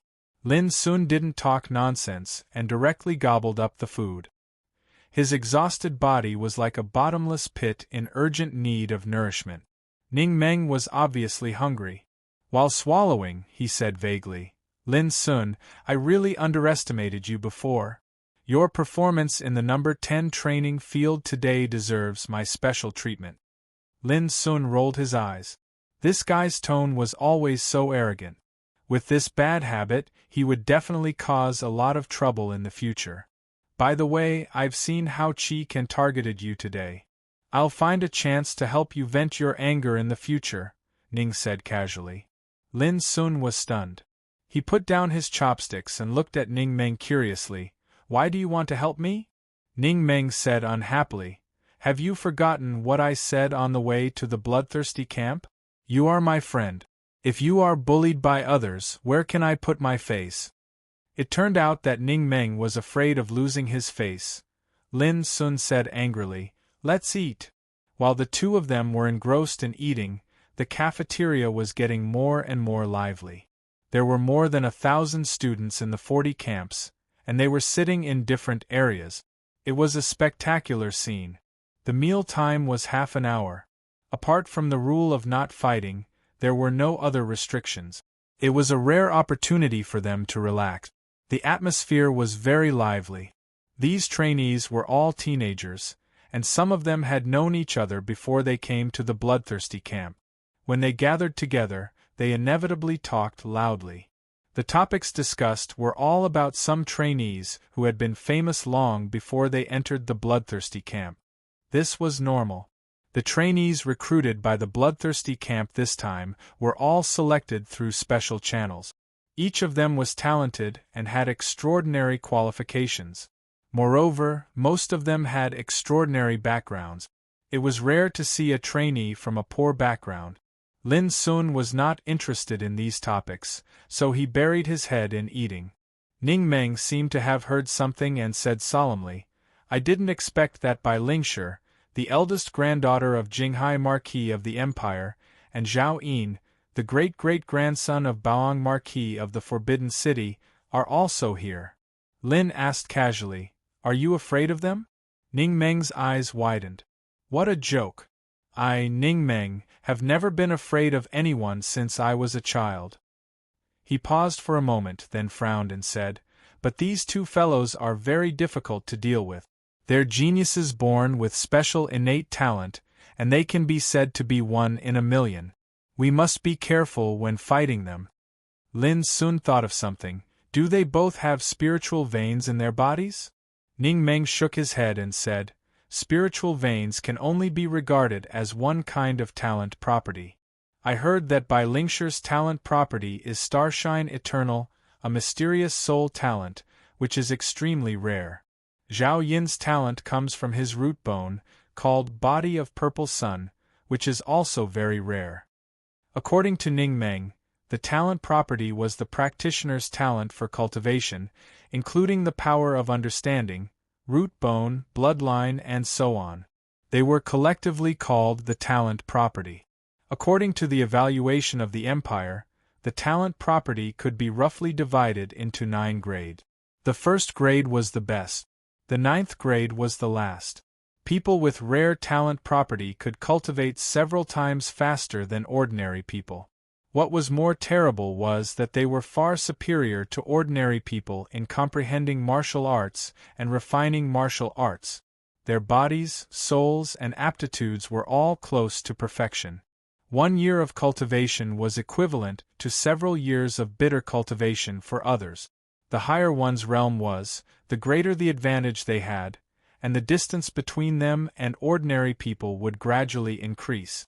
The most famous example of the Empire was the twin descendants of Marquis Dongbua, more than 300 years ago. The elder brother had the talent property of Body of Leakless, while the younger brother had no talent property, although his aptitude was excellent. The two brothers cultivated and grew up together all year round. The elder brother broke through the realm many times in a year, while the younger brother broke through once in 3 years. Until the elder brother reached Tao Insight Realm, the younger brother was still wandering in Gang Spirit Realm. When the elder brother had become a giant and dominated a region, the younger brother had already faded into the ordinary people. Because of the same talent property, the gap between the twin brothers' cultivation was getting bigger and bigger. It could be seen from this that people with talent property were very powerful. Like Bai Lingshi's Starshine Eternal, it was almost the 4th grade talent property. Like Zhao Yin's Body of Purple Sun, it was the 7th grade talent property. But no matter what grade it was, as long as one had talent property, he had already surpassed ordinary practitioners too much innately. At this point, Lin soon vaguely understood the meaning of having talent property. He couldn't help but feel excited. He thought of his spiritual vein devouring abyss, which had been dug out. What level of talent was this? It's a pity that there are too few practitioners with talent property in the whole Xiao Empire. It can be said that 1 in 10,000 is as rare as a phoenix feather or a unicorn horn. Ning Meng sighed with emotion. If I had a talent property, even if it was the lowest 9th grade talent, I would have already soared to the sky and dominated the world. Lin soon kept silent. He had the impulse to ask about devouring abyss several times, but he finally restrained himself. He couldn't say it, because it was his biggest secret. At this time, a sneer suddenly came from the side. Sure, you came over with a smile and sat down beside Ning Meng. He squinted at Ning Meng and said, "Don't brag. It's useless to give you first-class talent because of your stupidity." Ning Meng pounded the table and said angrily, "Toy boy, do you want to die?" Sure, you ignored him and continued, "I heard that Bai Lingshi and Zhao Yin are not the only ones here. Your nemesis Zhang Sun Heng is here as well." Zhang Sun Heng. Ning Meng's face suddenly showed a touch of evil spirit, which was extremely gloomy. This was the first time that Lin Sun saw Ning Meng like this. He couldn't help but frown and look at Shiryu. But Shiryu stood up with a smile and said to Ning Meng, "If you want to beat him down, you have to practice hard in the bloodthirsty camp." "Why tell me this?" Ning Meng gritted his teeth and said in a low voice. He clenched his big hands tightly as if he was holding back something. "I have no choice. You and I are assigned to the same camp. I can't just stand by and watch." Shiryu shrugged. "What if Zhang Sun Heng and you are assigned to the same camp?" Ning Meng stared at Shiryu. Shiryu smiled and said nothing more. He turned around and left. "Is Zhang Sun Heng your enemy?" Lin asked. Ning Meng shook his head and didn't want to mention it again. At the end of the breakfast, Lin Sun and other 28 trainees of Camp 39 were informed that they had passed the training on the number 10 training ground and got 5 points respectively. It was also at this time that Lin Sun knew that their first month of combat training should be arranged in the number 1 to 9 training ground, where the combat environment was relatively easier and safer. And the number 10 training ground was actually prepared for the second month of combat training. Lin Sun had no objection to this arrangement. What he had to do was to obey the order. What was more, for a woman like Drillmaster Young Ku, even if he protested, it would be useless. Anyway, compared with other camps, the elimination rate in Camp 39 was undoubtedly the highest on the first day of training. There were as many as 50 trainees reported in yesterday, but only 28 were left after one day. After breakfast, the intense training began again. Young Ku led all the trainees of Camp 39 into an open-air training ground. The sun was scorching above their heads, and the temperature was very high. What Lin Sun and other trainees needed to do was to restore their spiritual energy and restore their bodies to the best state within 2 hours. 2 hours later, Young Ku led Lin Sun and other trainees to the training of close combat. The trainees were asked to fight one-on-one with their bare hands. 1 point would be gained for every victory, and 1 point would be deducted for every failure. Lunch didn't begin until it was near noon. The 5 points Lin Sun had just earned in the morning had been cleared by Ning Meng. Lin Sun had no choice. In the training of close combat, Lin Sun happened to draw lots against Ning Meng. Unfortunately, Lin Sun's cultivation couldn't be compared with Ning Meng's. Even if his combat skills were far better than Ning Meng's, he was defeated by Ning Meng with brute force. Finally, he failed many times in a row, and the winning rate was 0.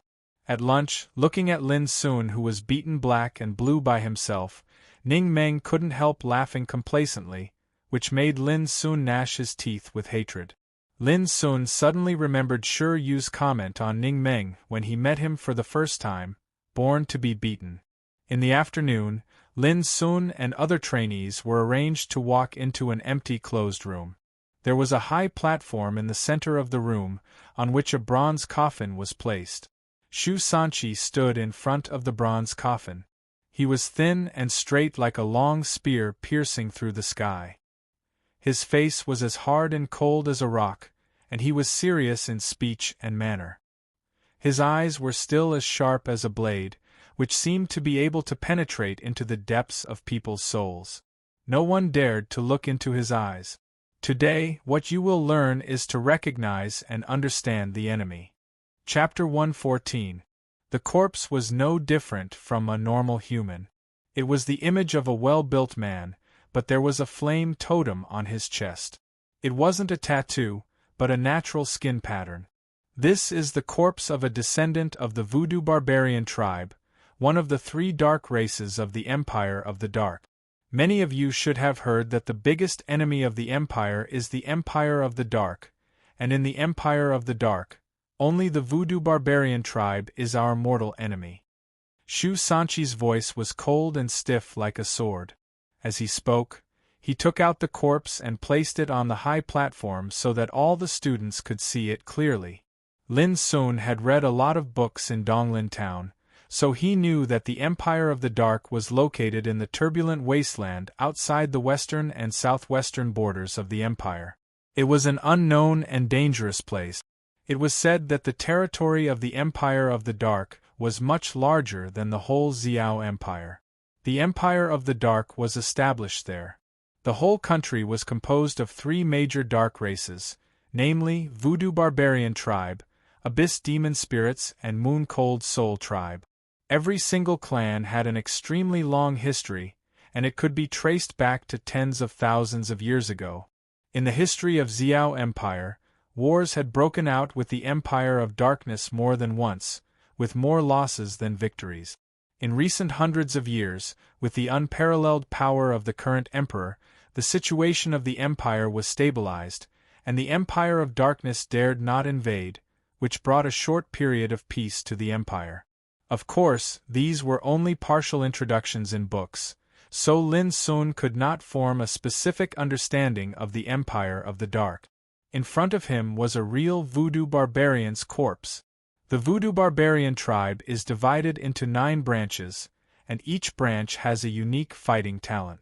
The corpse in front of us is from the Fire Barbarian branch of the Voodoo barbarian tribe, which ranks 4th among the 9 branches.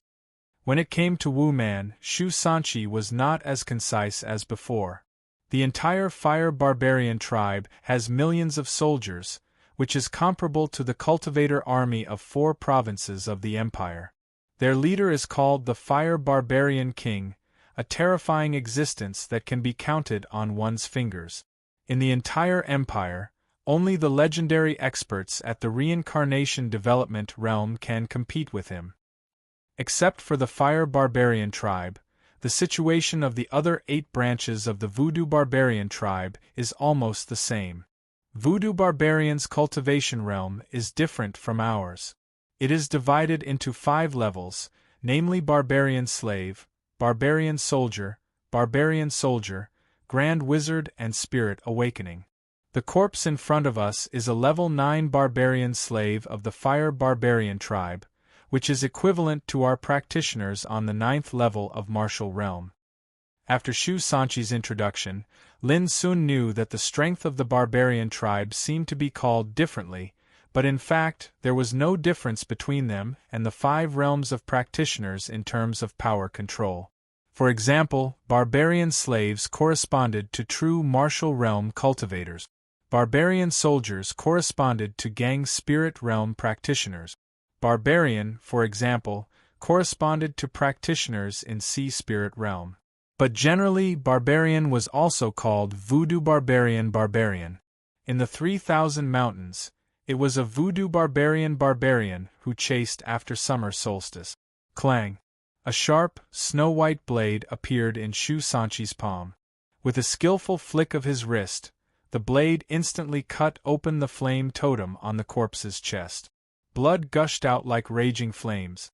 The corpse's internal organs were clearly visible. The scene was extremely bloody. Shu Sanchi's expression remained unchanged. He directly inserted his palm into the broken chest, and soon fished out a heart-shaped meatball, dripping with blood and giving off a disgusting stench.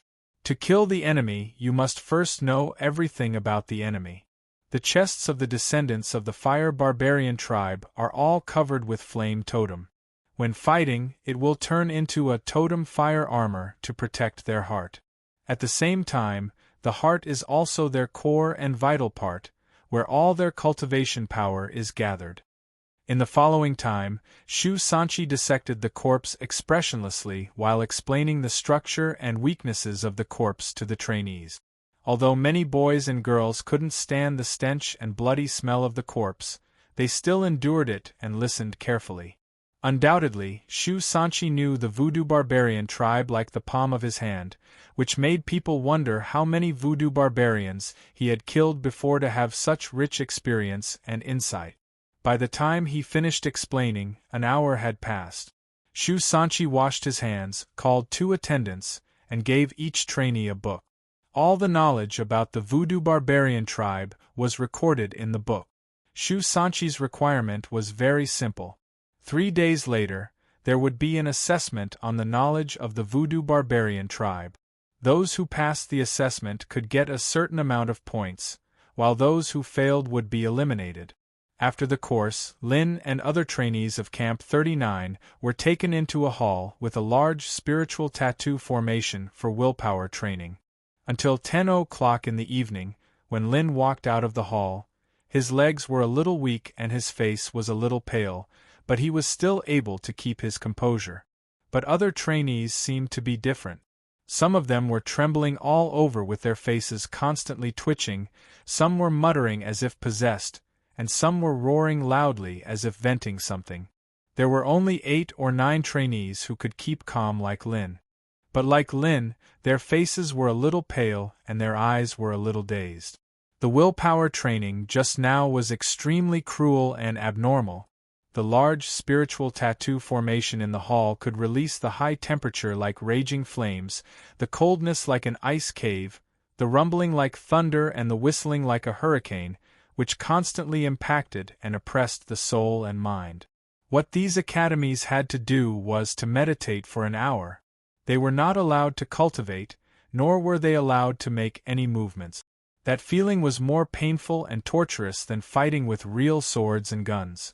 It was a kind of torture and oppression from the soul and mind, and also a kind of tempering for the practitioner's perseverance. Ordinary people might completely collapse and go crazy in a few minutes. In any case, it was really good that Lin and the other 28 trainees could persist all the time without being eliminated. That was the end of the day's training. When they learned all this, everyone couldn't help but let out a long sigh of relief. Ning Meng, who was coarse and heartless, even had an impulse to cry with joy. It was too damn cruel. From 4 o'clock in the morning, they began to carry out all kinds of cruel and abnormal training, such as fighting with golden flame spiders, close combat with trainees of the same camp, enduring the stench and blood, listening to Shu Sanchi's lesson of dissecting voodoo barbarian corpses, and carrying out willpower training. It seemed that there were not many training items, but each item was enough to torture people to death. It was just like walking in hell. Most trainees present were born in extraordinary families, and they had lived a very good and comfortable life before. They could have anything they wanted. They had never suffered like this. If they hadn't had a good cultivation foundation since childhood, and their aptitudes and talents were all very good, they might not have been able to persist at all. And the day's experience also made everyone deeply understand what kind of place the bloodthirsty camp was. Everything here could not be described as cruel, but abnormal. The dinner was very rich, and there was even a real panacea. Panacea, the essence of panacea, had endless magical effects. Only a master of refining medicine could refine it, so it was extremely precious and rare. The panacea prepared in the dinner of the bloodthirsty camp was called condensate pill, which was a kind of superior panacea for refining cultivation and dredging meridians. In the outside world, such a panacea was worth 10 imperial silver coins. It could be seen that as long as one could complete the daily cruel training without being eliminated, he could also enjoy great benefits. After dinner, the day's training was over. All trainees returned to their living places, and were not allowed to go out without orders. Lin Sun still stayed in the cramped and dark cave. A day's cruel training made him so exhausted that he wanted to lie down and sleep right away. Shaking his head hard, Lin Sun forced himself to stay awake, swallowed the condensate pill he brought back from the dinner, and then began to meditate. Among the 28 trainees of Camp 39, he was the only one on the 6th level of martial realm. Almost all the others were above the 8th level of martial realm, and it was rare to see someone on the 7th level of martial realm. Lin Sun also knew that at present, he couldn't compare with those guys. Trainees like Ning Meng, Shi Yu, Qi Kan, Wen Mingxiu, Li Qiu, and Mao Lengshan all had profound backgrounds. From the moment they were born, they were destined to be different from others. They enjoyed endless cultivation resources. Whether it was the cultivation methods they practiced, the panacea they swallowed, or the cultivation education they received, they were all the best in the world, which gave them a great advantage innately. Compared with them, Lin Sun seemed a little unbearable. Because his spiritual vein was dug out, he was weak and sickly since childhood, and almost couldn't cultivate. At the age of 13, his cultivation was still stuck in the 2nd level of martial realm, and he couldn't make any progress. He was no different from a loser. Fortunately, because of the heaven accessing place, Lin Sun's cultivation track was completely reversed. In less than a year, he made continuous breakthroughs and had the cultivation of the 6th level of martial realm. This kind of promotion speed was really amazing, but compared with other trainees in the camp, there was still a certain gap. Like the condensate pill, Lin Sun regarded it as a treasure, but at dinner, Ning Meng didn't take it seriously. He said that he had taken this kind of pill as jelly beans when he was in diapers, and it was nothing at all. And Lin Sun learned from Ning Meng that there were more than 10 powerful people who could break through to the gang spirit realm in one fell swoop among the trainees in Camp 39. Ning Meng himself was one of them.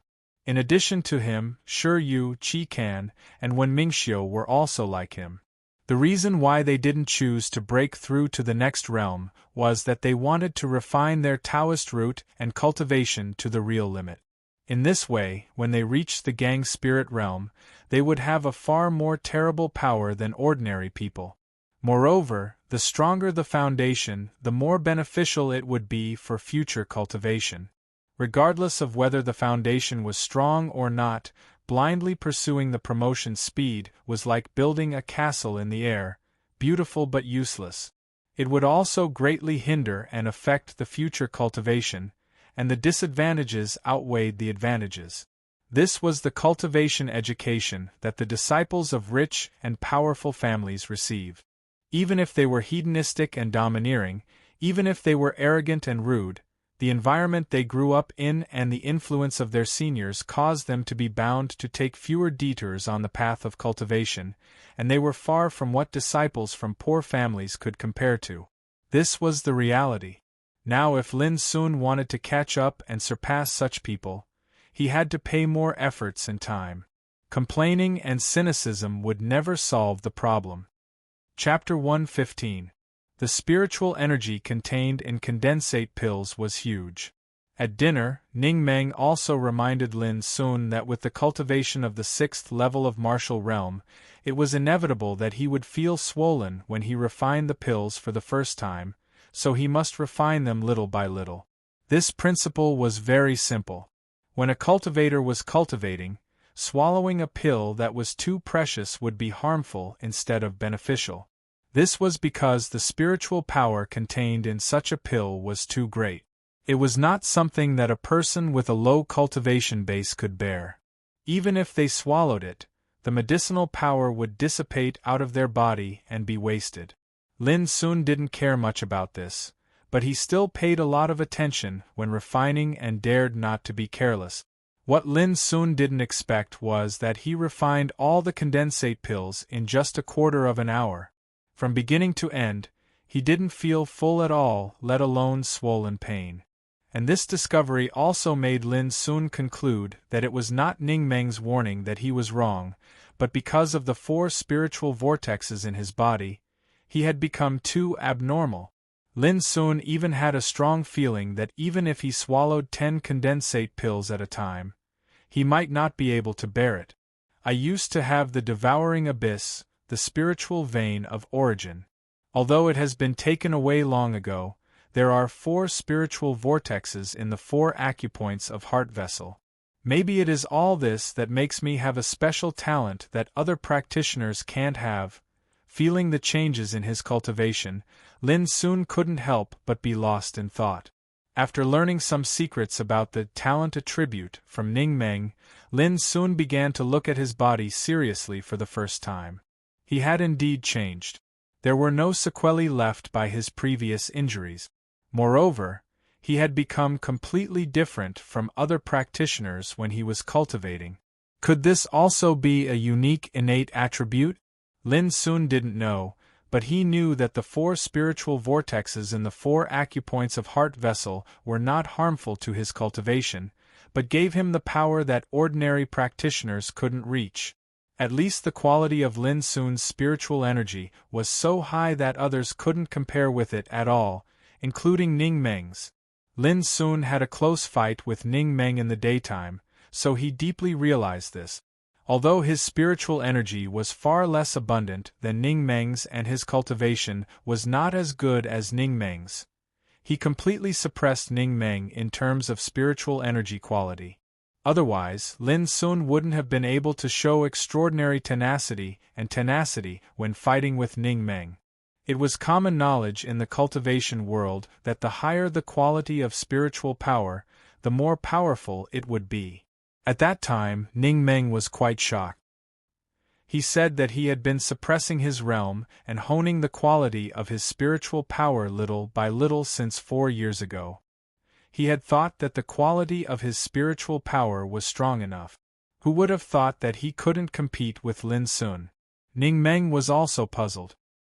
He shamelessly asked Lin how he did it, but Lin was beaten black and blue by Ning at that time, so he didn't bother to answer him.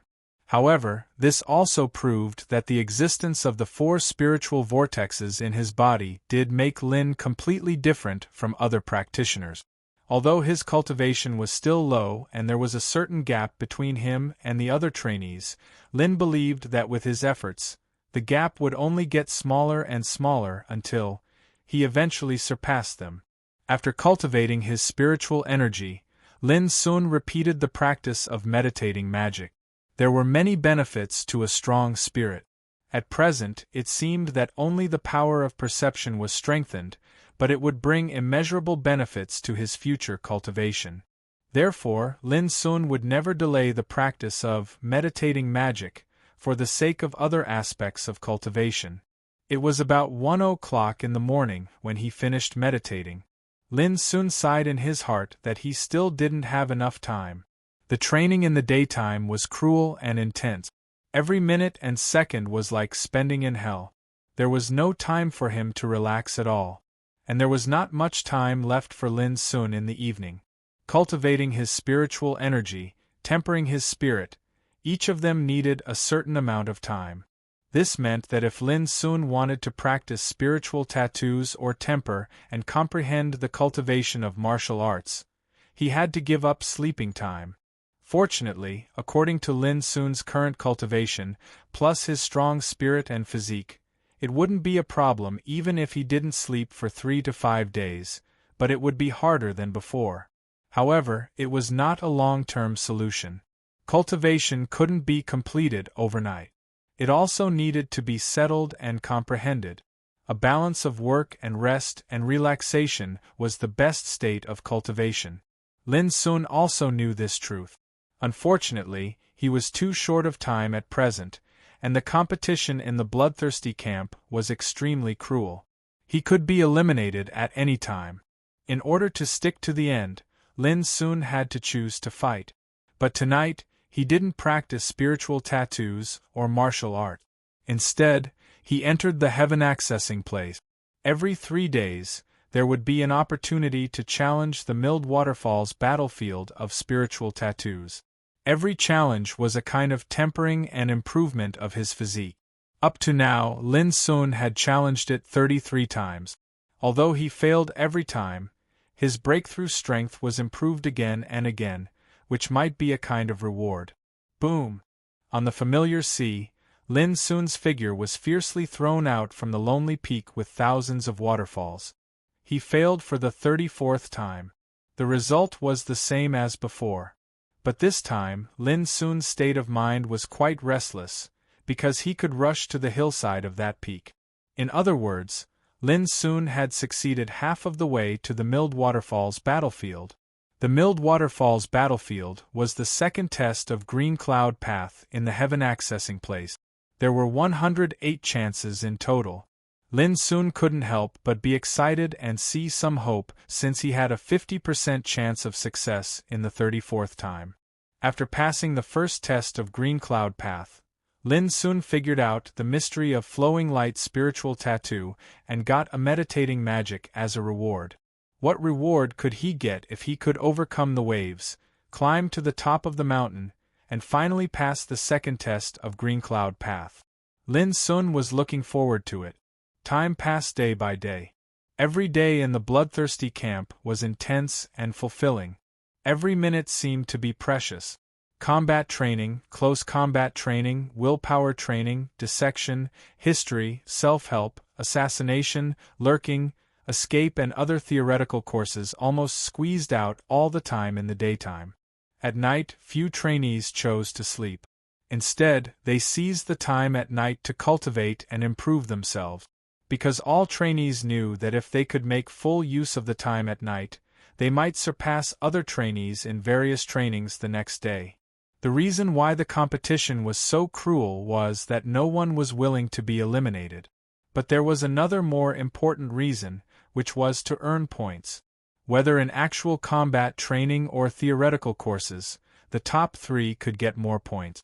The number of points represented a trainee's real performance, and the trainees could also exchange corresponding benefits in the bloodthirsty camp, such as elixirs, cultivation methods and personal guidance from the drillmaster. 1 week later in the evening. At dinner, Ning Meng suddenly said, "These days, although you haven't been eliminated, the points you earned are almost always in the last place. Do you know what it means?" Lin Sun nodded, feeling a little heavy in his heart. In the entire Camp 39, he was the only one on the 6th level of martial realm. In daily training, it was difficult for him to compete with other trainees for points. Especially in the close combat, 1 point would be deducted for each failure. Lin Sun's performance every time could only be counted as more losses than wins. He not only couldn't earn points, but also lost a lot of points he earned. In the theoretical courses, Lin Sun's performance could only be regarded as average. It was not that he didn't work hard, but that in theory learning, other trainees were influenced by various theories since childhood and could be said to be knowledgeable. Naturally, their performance wouldn't be bad. However, because Lin Sun lived in the mine prison since childhood, the knowledge he had access to was extremely narrow. It was not easy for him to get an average score in the theoretical assessment. This was the congenital deficiency of knowledge reserve. A practitioner should not only know how to fight, but also how to save himself, escape, identify danger, have insight into the enemy, arrange troops, control the situation, and so on. Being at the bottom of the ranking meant that Lin Sun could enjoy fewer benefits. This might not be important, but at the end of this month, if his ranking was still the worst in Camp 39, he would be directly eliminated. This is a bottle of condensate pills I exchanged with my point. There are 30 pills in total. Take them. There are still 3 weeks before the end of this month. I don't want you to get out of here with your tail between your legs. Ning Meng suddenly took out a white jade bottle and handed it to Lin Sun with a serious face. Lin Sun was stunned. After a moment of silence, he accepted it and said with a smile, "Are you worried that I will lose face for you again?" Ning Meng said fiercely, "Isn't it nonsense? Now in Camp 39, who doesn't know that you are my brother? If you get eliminated and scram, where will I put my face?" Lin Sun shrugged helplessly and said, "Forget it. For the sake of your face, I intend to make a sacrifice and try not to be eliminated." In this week, even if Lin Sun didn't care about it, he knew that although there were only 28 people in Camp 39 now, they were divided into different circles. Among them, Qi Kan, Xin Wenbin, Wen Mingxiu, Mao Lengshan and others were in a circle, and many people gathered around them. Shi Yu, Li Qiu and 4 or 5 other people often stayed together, which was also a circle. In the end, only Ning Meng and Lin Sun were left. Ning Meng was originally a very popular trainee, but after he regarded Lin Sun as his brother, many people subconsciously kept a distance from him, although they didn't say anything on the surface. Because everyone knew that since the dispute between Lin Sun and Xin Wenbin on the first day, a circle including Qi Kan and Wen Mingxiu had completely drawn a line with Lin Sun and regarded him as a potential enemy. Under such circumstances, Ning Meng, who had a good relationship with Lin Sun, was not targeted by others, but no one was willing to take the initiative to get close to him. Lin Sun saw all these in his heart. Of course, he knew that Ning Meng did this to help him in a disguised way. If it weren't for Ning Meng, Xin Wenbin would have been unable to help dealing with him. There are only 3 weeks left. This situation must be changed. Lin Sun secretly made up his mind. He couldn't bear to be eliminated like this. Chapter 116. In Camp 39, there was only one person that Lin Sun couldn't figure out, Shi Yu. Shi Yu was a core figure in another circle, but he had never shown any ambition or been hostile to anyone. Even on many occasions, Shi Yu had talked with Lin Sunpan several times. What they talked about was related to training, without any other purpose. Lin Sun couldn't comment on this. Just a few days ago, he heard Ning Meng mention by chance that Shi Yu was the 3rd son of fortune god Shi of the empire, namely, Shi Xuan's younger brother. Lin Sun didn't know whether Shi Yu knew him or not, but he owed Shi Xuan a favor, so subconsciously he wouldn't speculate on Shi Yu's behavior. When he walked out of the canteen, Lin Sun had been thinking about how to change his situation so that he wouldn't be eliminated at the end of this month, at least. After thinking it over, he found it was really difficult to change all this in just 3 weeks. At least until now, Lin Sun had no clue. He was not willing to admit defeat. It was dusk. In the scorching desert, this should be the most comfortable time. It was neither hot nor cold. The sunset was like fire, like a magnificent rose, painting magnificent colors in the sky. Competition was everywhere in the camp.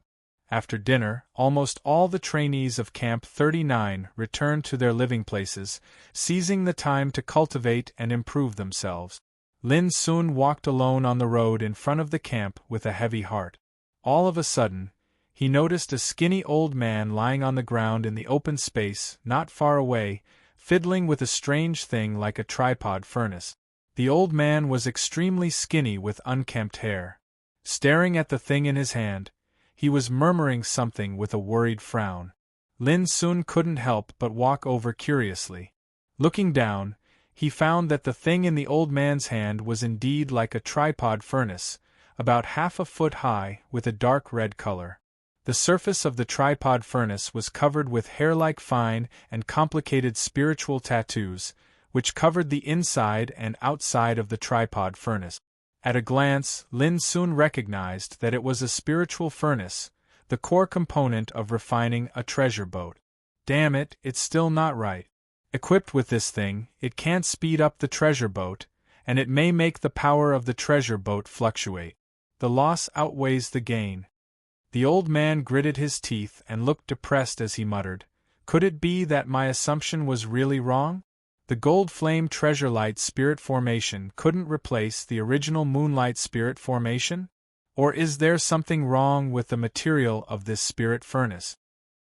He lay on the ground, still unwilling, and seemed to be in a daze. Lin soon was stunned and stared at the spiritual furnace for a long time. He couldn't help asking, "Uncle, why don't you try to combine the golden flame spiritual formation with the moonlight spiritual formation?" When the old man heard that, he immediately cursed unhappily, "Nonsense. These two great spirit formations are completely different, and their grades are also different. Fuse my ass." He raised his head to look and saw it was a youth around the age of 10, causing him to be even more displeased, and he couldn't help but mock and ridicule once more. He seemed to want to vent the resentment in his heart as he said, "You're just a little kid, yet you dare talk nonsense before me? The spiritual tattoos are so profound and mysterious that even the spiritual tattooists in the world can't get a glimpse of them. How can you, an idiot who is still wet behind the ears, comment on it? Get out of here." Lin Sun frowned and said, "You can't do it, but it doesn't mean others can't. Old guy, if all the spiritual tattooists in the world are as arrogant as you, I think they can never touch the supreme realm of spiritual tattoos in their lives." After saying this, he turned around and left. He didn't want to argue with the grumpy old bastard. "Bah! You're so arrogant at such a young age. Nowadays, the younger generation is not only ignorant but also fucking arrogant."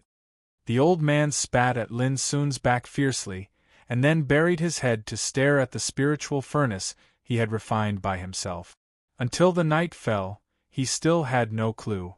He couldn't help but feel upset. He suddenly grabbed the spiritual furnace and was about to destroy it. But at this moment, a charming laughter like a silver bell suddenly sounded in the distance. "Old M.O., why are you here? Guess what good news I've brought back for you?" Along with the voice, a fiery red silhouette appeared in front of the old man like the wind. Her eyes were bright, her eyebrows were curved, and she had a standard oval face. Her beautiful hair was slightly curled and draped over her shoulders. Her full lips were red like fire, and they were slightly pursed, revealing an unruly wildness. She wore a fiery leather coat and trousers. The narrow leather coat almost couldn't restrain her plump breasts, and her snow-white and delicate waist was exposed at the waistline. Her slender leather pants were stretched tight over her plump and straight long legs, outlining the contours of her body that would cause one's soul to stir. Undoubtedly, this was an extremely charming, hot, sexy, and wild beautiful woman. Just by standing casually, she could make people's hearts sway and mouth dry. Anyone who saw such a woman would probably think of such words full of infinite reverie as a natural stunner who could bring disaster to a country and people. But if the trainees of Camp 39 were here, they would definitely recognize that this extremely beautiful and sexy woman was exactly the same as Drillmaster Young Ku except for her dress and temperament. The skinny old man, who was called Old M.O., was stunned. First, he glared at the woman's plump breasts without batting an eyelid, and then said in surprise, "Young man, you're finally back. Tell me, what did the old guy of Green Deer School say?" Young man gave Old M.O. a charming look and said, "If you dare to peep at me again, don't blame me for smashing all the rubbish in your nest." Old M.O. shouted, "Rubbish? That's a treasure. It's a peerless treasure that I've refined with painstaking efforts these years." Young man obviously knew Old M.O. very well, and she didn't bother to explain to him. "The old guy said that you want to replace the spiritual furnace on Zing battleship." Although it's a whimsical idea, it's not impossible. Old Mo was refreshed. He rubbed his hands anxiously and asked quickly, "What's the way?" He had been tortured by this problem for several months, and was about to give up. He never thought that he could get such good news. It was really a twists and turns which rekindled his hope. He didn't say the specific way. He just asked me to tell you that you can consider combining the Golden Flame spiritual matrix and the Moonlight spiritual matrix. Young man crossed her arms in front of her chest, which made her snow-white breasts even more impressive. Old Mo had ignored this attractive scenery. After hearing it, he suddenly screamed, "The old guy is obviously playing tricks on me. How can these two spiritual formations be combined?" Young man acted as if it had nothing to do with her. "I've brought the news. If you don't think it's possible, I can't do anything about it." Old Mo's face suddenly changed. He thought that he had seen hope, but he never thought that it was a ridiculous assumption. What was the difference between this and the proposal of the idiot boy just now? Wait. Suddenly, Old Mo was stunned. Just now, the lad had also made this suggestion. Could it be true that the two spiritual formations could be combined? More than 10 days ago, he sent young man to Green Deer School in order to ask an old friend of his about the problem of transforming the spiritual furnace. According to his understanding of his old friend, he would never joke about the spiritual tattoo formation even if he was joking. After all, his old friend was the most devout spiritual tattoo master. "Well, I'll think about it. If it doesn't work, I'll try whether this method is feasible or not."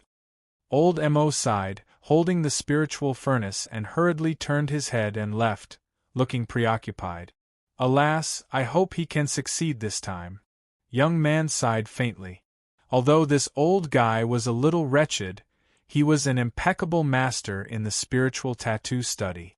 But in these past few months, for the sake of a spirit furnace, he seemed as if he was possessed, and he spoke nonsense in an infatuated manner, causing others to sigh.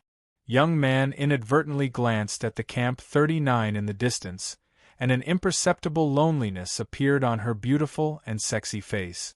Shaking her head, young man turned around and left. She wanted to see Old Mo, who was the treasure of the bloodthirsty camp. Nothing could happen to him. "She's back." In the Camp 39, fatty middle-aged raised his head. "You really don't want to see her?" A lone and slender figure sat at the top of the treasured vessel at the side. He wore an old-fashioned military uniform, and his jet-black hair that fell to his ears fluttered in the twilight breeze, revealing a delicate and beautiful white face. It was young Ku. She held a flagon in her slender hand and drank it absent-mindedly, as if she didn't hear the words of fatty middle-aged. "Alas, you two are more stubborn than the other." "Forget it, I don't care." Fatty middle-aged shook his head angrily and turned away with his hands clasped behind his back. In the dusk, a touch of night came, casting a shadow on young Ku's face. She stared into the distance and said softly after a long time, "She is not my sister."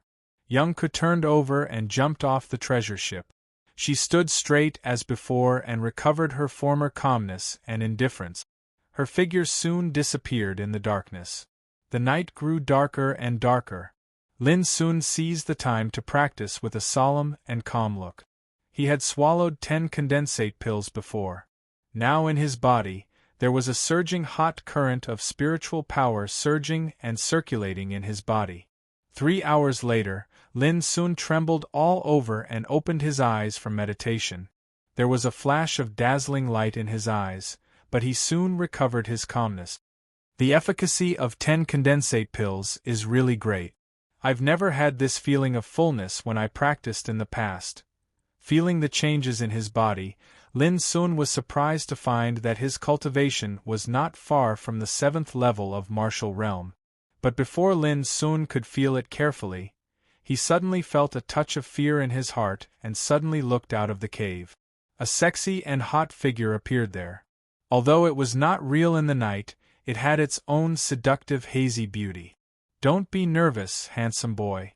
Follow me to see someone." With a low and charming laugh, Lin Sun felt dizzy. Before he could react, he was picked up by a hand and rushed out of the cave. Chapter 117. In the darkness, the bloodthirsty camp was like an ancient fierce beast shrouded in darkness, falling into a deep sleep. It was unusually quiet. After the initial panic, Lin Sun had calmed down. He was carried through the darkness, and he could only see from the corner of his eyes that the person who was carrying him had a pair of slender and straight legs, as well as a small section of snow-white, exquisite and slender waist. Due to the close distance, he could even smell a faint body fragrance from the woman's body. This was a woman with an unusually sexy and provocative figure. Just looking at the curves of her slender legs and the slender waist that constantly swayed with her steps gave people endless temptation and reverie. However, Lin Sun was not in the mood to appreciate all this. He needed to think about who the woman was and why she dared to take him away in the bloodthirsty camp in the middle of the night. "Handsome boy, are you afraid?" A low laugh sounded in his ears, soft and charming like a cat's paw. "I'm afraid, but I'm also not afraid. I really can't think of anything special about me that could attract such a great beauty like you, sister. You actually took advantage of this beautiful night to kidnap me. It really makes me nervous, but I'm secretly delighted," Lin Sun said quickly in a low voice, telling her directly that once he dared to shout, he would be knocked out immediately. The woman chuckled and seemed to find Lin Sun's answer very interesting. She said, "You are very cunning and have a sweet mouth. I don't know how many girls you will harm in the future." Lin Sun rolled his eyes and looked at the environment along the way. He said casually with a smile, "Sister, you are wrong. I never harm girls. They are all hot-tempered, willful and hard to please. I only like a beauty like you, who is mature, wise, considerate, and most importantly, you know how to love others." Bang! Lin Sun's forehead was knocked, and then he heard the woman giggling. "Good boy, you dare to take advantage of me. You are really bold." Lin Sun said with a smile, "When I meet a beauty like you, I can't help but be bold. This is charm. Other women can't compare with you." The woman laughed so hard that her snow-white waist trembled like ripples in the night, which made Lin a little dazed. For the first time, he found that there was a kind of woman whose waist was full of irresistible charm. "If you dared to speak to me like this a few years ago, I would have cut off your tongue a long time ago," the woman lamented after a long while. "How about now?" Lin Sun looked like a curious baby, but he sighed in his heart. Why hadn't he found out that he had been taken away for so long? "Now?" The woman's voice sank as if she had thought of something. Lin Sun, on the other hand, was anxious inwardly.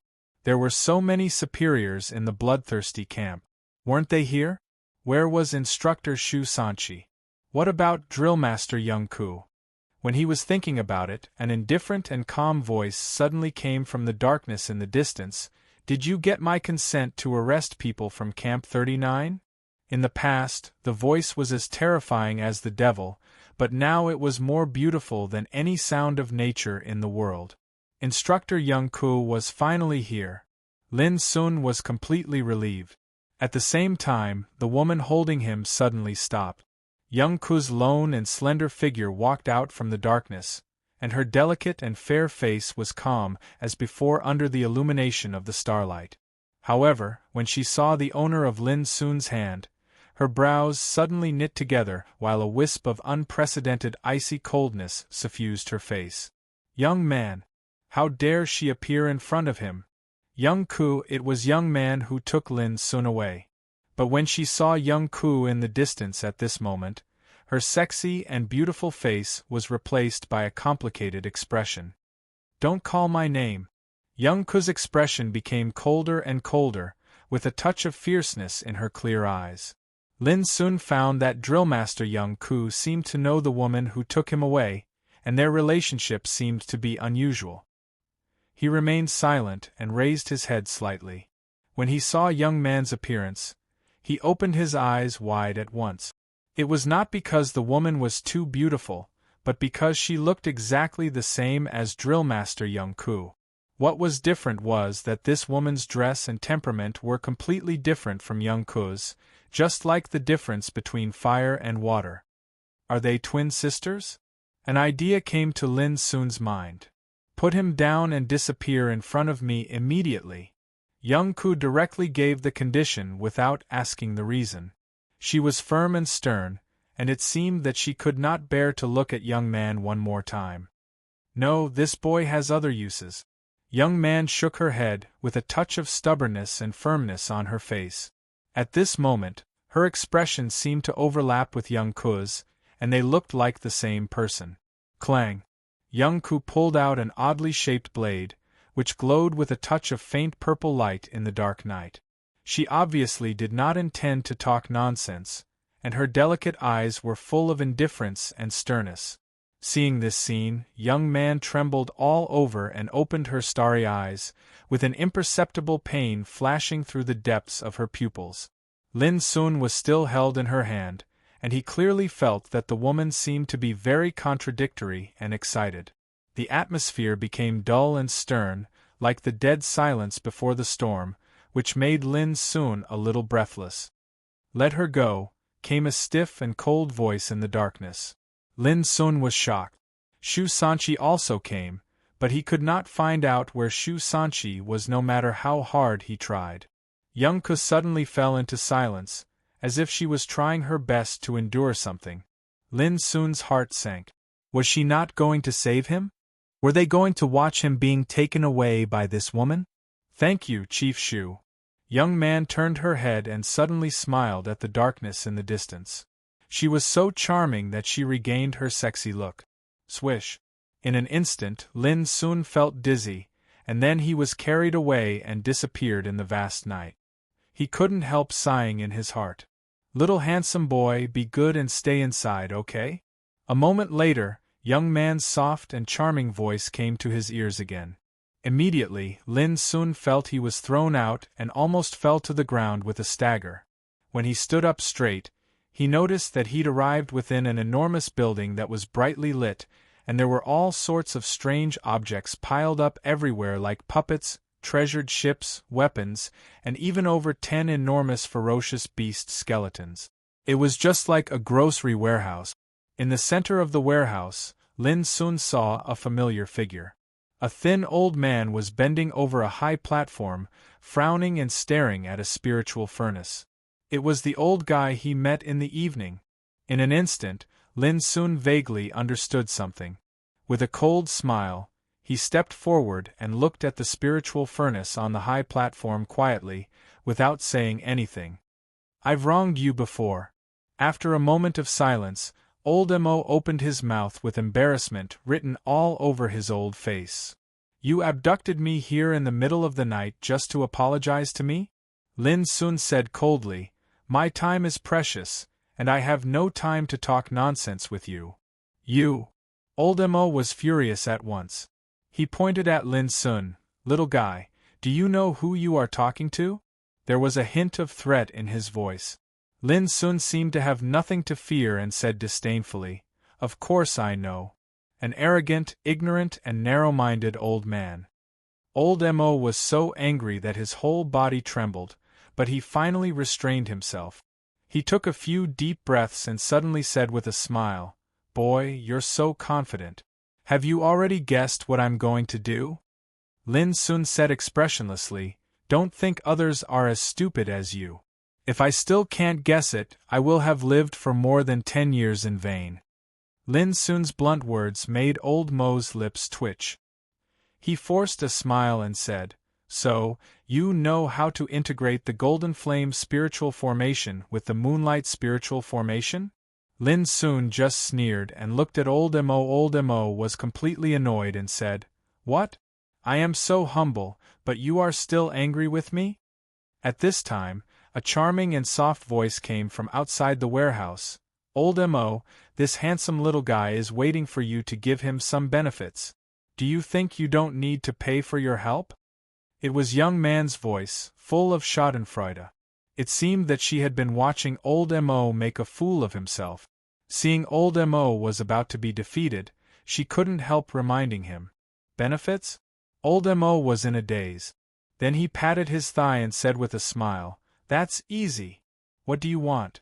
As long as I can satisfy it, I will satisfy you." Then he changed the subject. "But, if you dare to deceive me, then I will be the first to punish him. This little guy has taken advantage of me a lot along the way. If he is useless, I will suffer a great loss." Young man's voice sounded again. Lin Sun was speechless. It was really a headache when the old man and the woman worked together to deal with him. Since he had vented his anger, he was afraid that he would annoy them if he pestered them endlessly. Although Lin Sun couldn't figure out the identity and background of these two people, since they could appear in the bloodthirsty camp, and even Shu Sanchi spoke for the woman, they were obviously not ordinary people. If he offended them, he would be the unlucky one in the end. "It's not bad to talk about benefits after I solve your problem." Lin Sun seemed very happy at this moment. "Prepare an inscribing pen and a piece of paper for me." Old Mo cheered up and did as he was told, but he still felt a little uneasy. Could this 13-year-old boy really make it? He had been thinking about how to solve this problem since he knew that he needed to integrate the Golden Flame spiritual formation and the Moonlight spiritual formation to transform the spiritual furnace. But until late at night, he still had no clue. He was frustrated and anxious and was about to go crazy. His old friend in Green Deer School had pointed out the direction for him, but he couldn't do it, which made old Mo start to doubt the level of spiritual tattoos he had mastered. The reason why old Mo kidnapped Lin Sun in the middle of the night was completely a whim. He had the mentality of making every possible effort. Whether it would work or not, he would try it first. He didn't hold much hope. However, Lin Sun's tough attitude and behavior just now cheered old Mo up. Especially when Lin Sun promised to help him solve this problem, he couldn't help but have some expectations in his heart. Chapter 118. Spiritual Furnace was the core part of a treasure ship, like the base of a spiritual tattoo formation. In the Empire, there were many treasure ships for commercial and civilian use. They were of different styles and were equipped with different functions.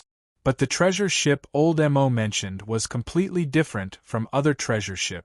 It was called Ziying Battleship, a strategic weapon of the Empire's military.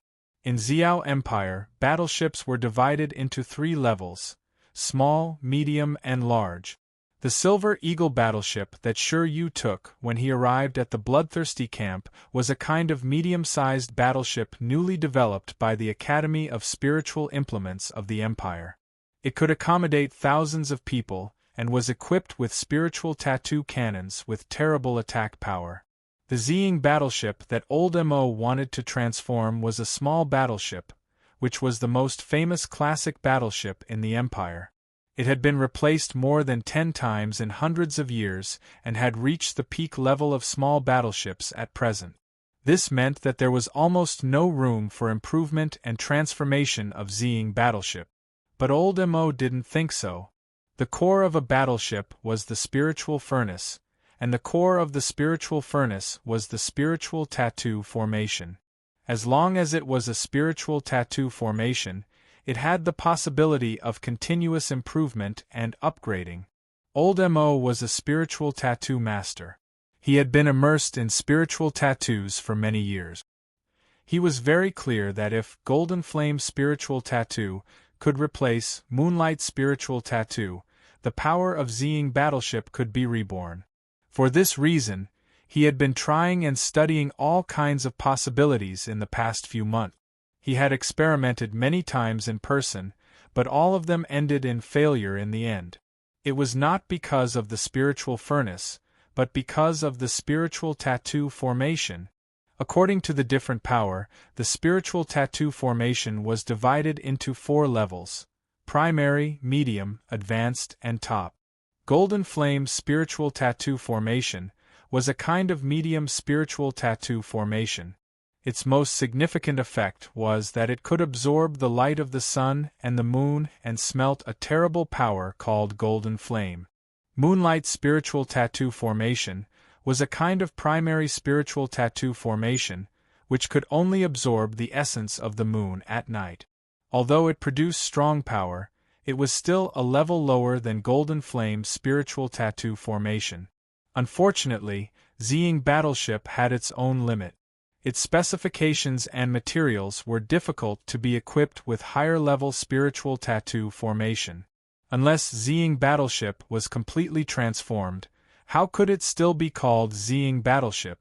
What was more, Ziying Battleship was a classic battleship. Its specifications and materials had been perfected by countless masters of spiritual tattoos for hundreds of years. It was almost perfect. Even with Old Mo's ability, he dared not say that he could completely transform the Ziying Battleship from beginning to end by himself. Therefore, he could only modify the spiritual furnace and try to replace the original spiritual rune formation with a new one. But Old Mo deeply realized that it was extremely difficult to achieve this step after repeated failures. If it were not for the message from Young Man today, Old Mo would have given up directly. Therefore, when Lin Sun showed up and said that he could help him solve this problem, Old Mo was quite expectant. But at the same time, he was also very worried. He was a spiritual tattoo master. To put it bluntly, his attainments in spiritual tattoos could at least be regarded as top-notch among all the spiritual tattoo masters in the Empire. Even he couldn't solve this problem. Could Lin Sun, a 13-year-old boy, do it? Although Old Mo had serious doubts in his heart, he had been driven into a corner by this problem, so he could only give it a try. Swish, swish, swish. When Old Mo was thinking about it, Lin Sun had already stood in front of the high platform, picked up the inscribing pen, and bent over to sketch on a piece of white paper. The sharp tip of the pen was dipped in the most common black ink. With a light and elegant technique, wisps of hair-like spiritual tattoos flowed on the white paper. But when people stared at these spiritual tattoos, they didn't feel light at all.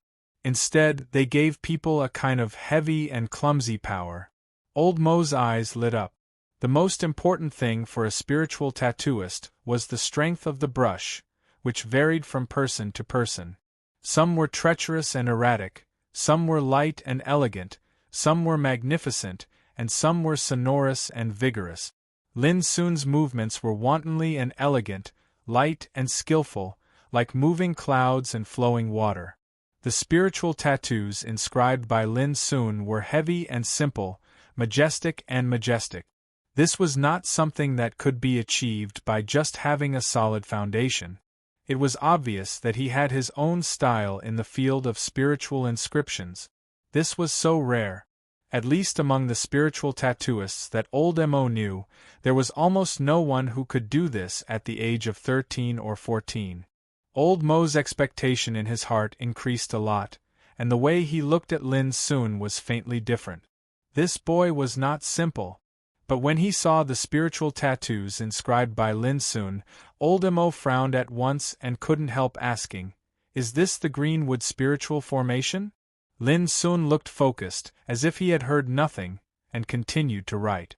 With his current ability, he could not refine a complete spiritual tattoo formation by himself, but it was a piece of cake for him to draw a spiritual tattoo formation.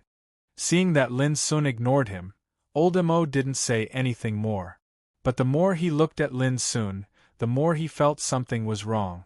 When he saw that Lin Sun was obviously going to write another spiritual tattoo formation of Gang Mountain, he immediately pounded the table and shouted, "No, no, you are going to use these two spiritual tattoo formations as a medium to form a bridge, so as to unite the other two spiritual tattoo formations.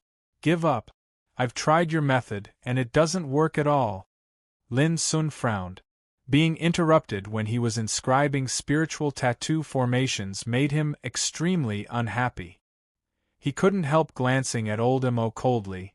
"You can't do it, but it doesn't mean others can't. If you don't believe me, I'll leave at once." Old Mo's expression froze, and he suppressed his anger and said, "Boy, you've got guts.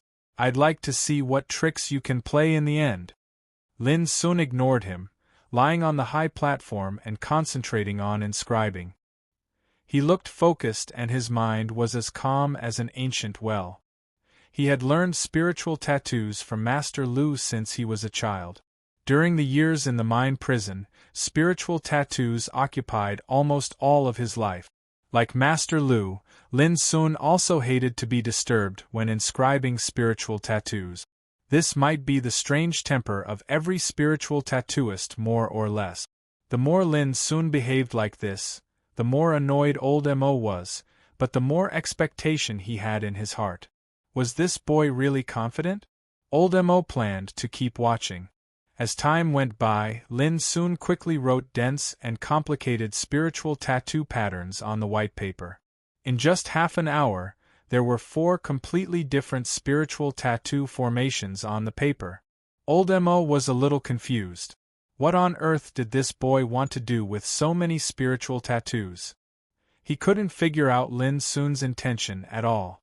This surprised him, but also made him more expectant. No matter whether Lin Sun was deliberately mystifying or not, he was able to accurately and perfectly write spiritual tattoo formations at the age of 13 or 14, which was not something that anyone could do. Old Mo touched his chin and looked at Lin Sun's attentive profile. Suddenly, it occurred to him that this boy had such attainments at such a young age. Who was the teacher who taught him spiritual tattoos? Old Mo, what do you think? Young man came over and stood on one side with her arms crossed. She looked at Lin Sun with her watery eyes with a trace of curiosity. She was dressed in a sexy leather coat. Her skin was white and her face was beautiful and sexy. A pair of slender and straight legs stood at will, showing a kind of languid and seductive charm. She was a stunner. Every frown, every smile and every movement of hers had a kind of natural charm. Old Mo swallowed his saliva secretly and glanced at young man's amazing breasts quickly. Then he snorted and said, "What do you mean? This boy has a bad temper. Who knows whether he is pretending to be mystifying or not?" Young man was surprised and said, "Can't you see what he is doing? Old Mo, you are a spiritual tattooist. You always brag about how great you are." Before she finished, Old Mo's face darkened and he almost roared and interrupted her. "You are a woman. What the hell do you know about spiritual tattoos? How can a woman like you intervene in the affairs between us spiritual tattooists?" Young man curled her lips and said disdainfully, "Don't pretend in front of me. I really don't know these things, but I know how to dig out an old rascal's eyes in the shortest time." Old Mo stiffened all over and withdrew his eyes, which were almost glued to young man's plump breast. He sighed and said, "Alas, why do you wear so revealing clothes all day long? You have such a sexy figure. I don't know where to put my eyes." Old Mo looked aggrieved. Young man spat and said, "Don't jest. I ask you, what do you think?" Old Mo looked at Lin Sun, who was bending over the high platform with a complicated expression, and said, "I can only understand the spiritual tattoo formation he writes, but it's hard for me to figure out what he wants to do. What's more, I can't figure out the connection between it and the transformation of the spiritual furnace." There was a rare trace of sadness in his voice. Young man was stunned and looked at Lin Sun. Looking at his focused and delicate side face, she murmured, "A serious man is really the most handsome." Old Mo couldn't help but roll his eyes and said, "You have never said that when I was concentrating on my work every day."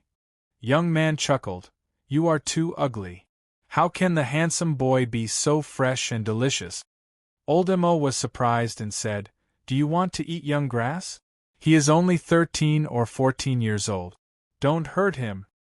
Young man said disdainfully, "If you are jealous, just say it. Don't pretend in front of me." Old Mo's face became hot and he snorted coldly without saying anything.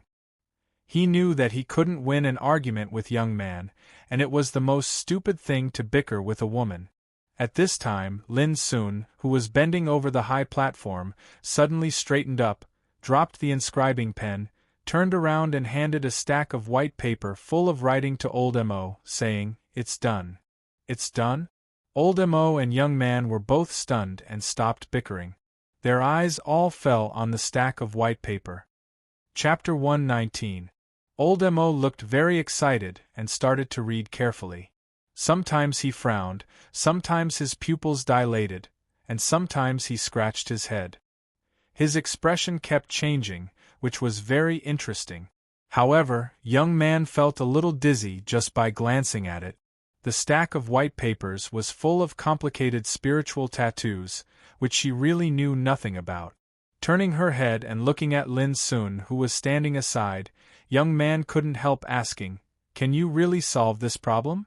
Lin Sun thought for a while and said, "I'll know after I have a try. It should be no problem." He didn't dare to be too absolute, because he was not sure whether the answers he gave could be realized by old Mo's means. Young man's ruddy and plump lips showed a charming smile. She blinked her watery eyes and said, "Handsome boy, if you fail, I won't spare you." Although it was a threat, Lin Sun's heart beat violently when she said it in such a flirtatious way. He took a deep breath and asked with a smile, "What if I succeed? How will you repay me? Devote yourself to me?" Young man bit her red lips, which was very sexy. "It's not realistic.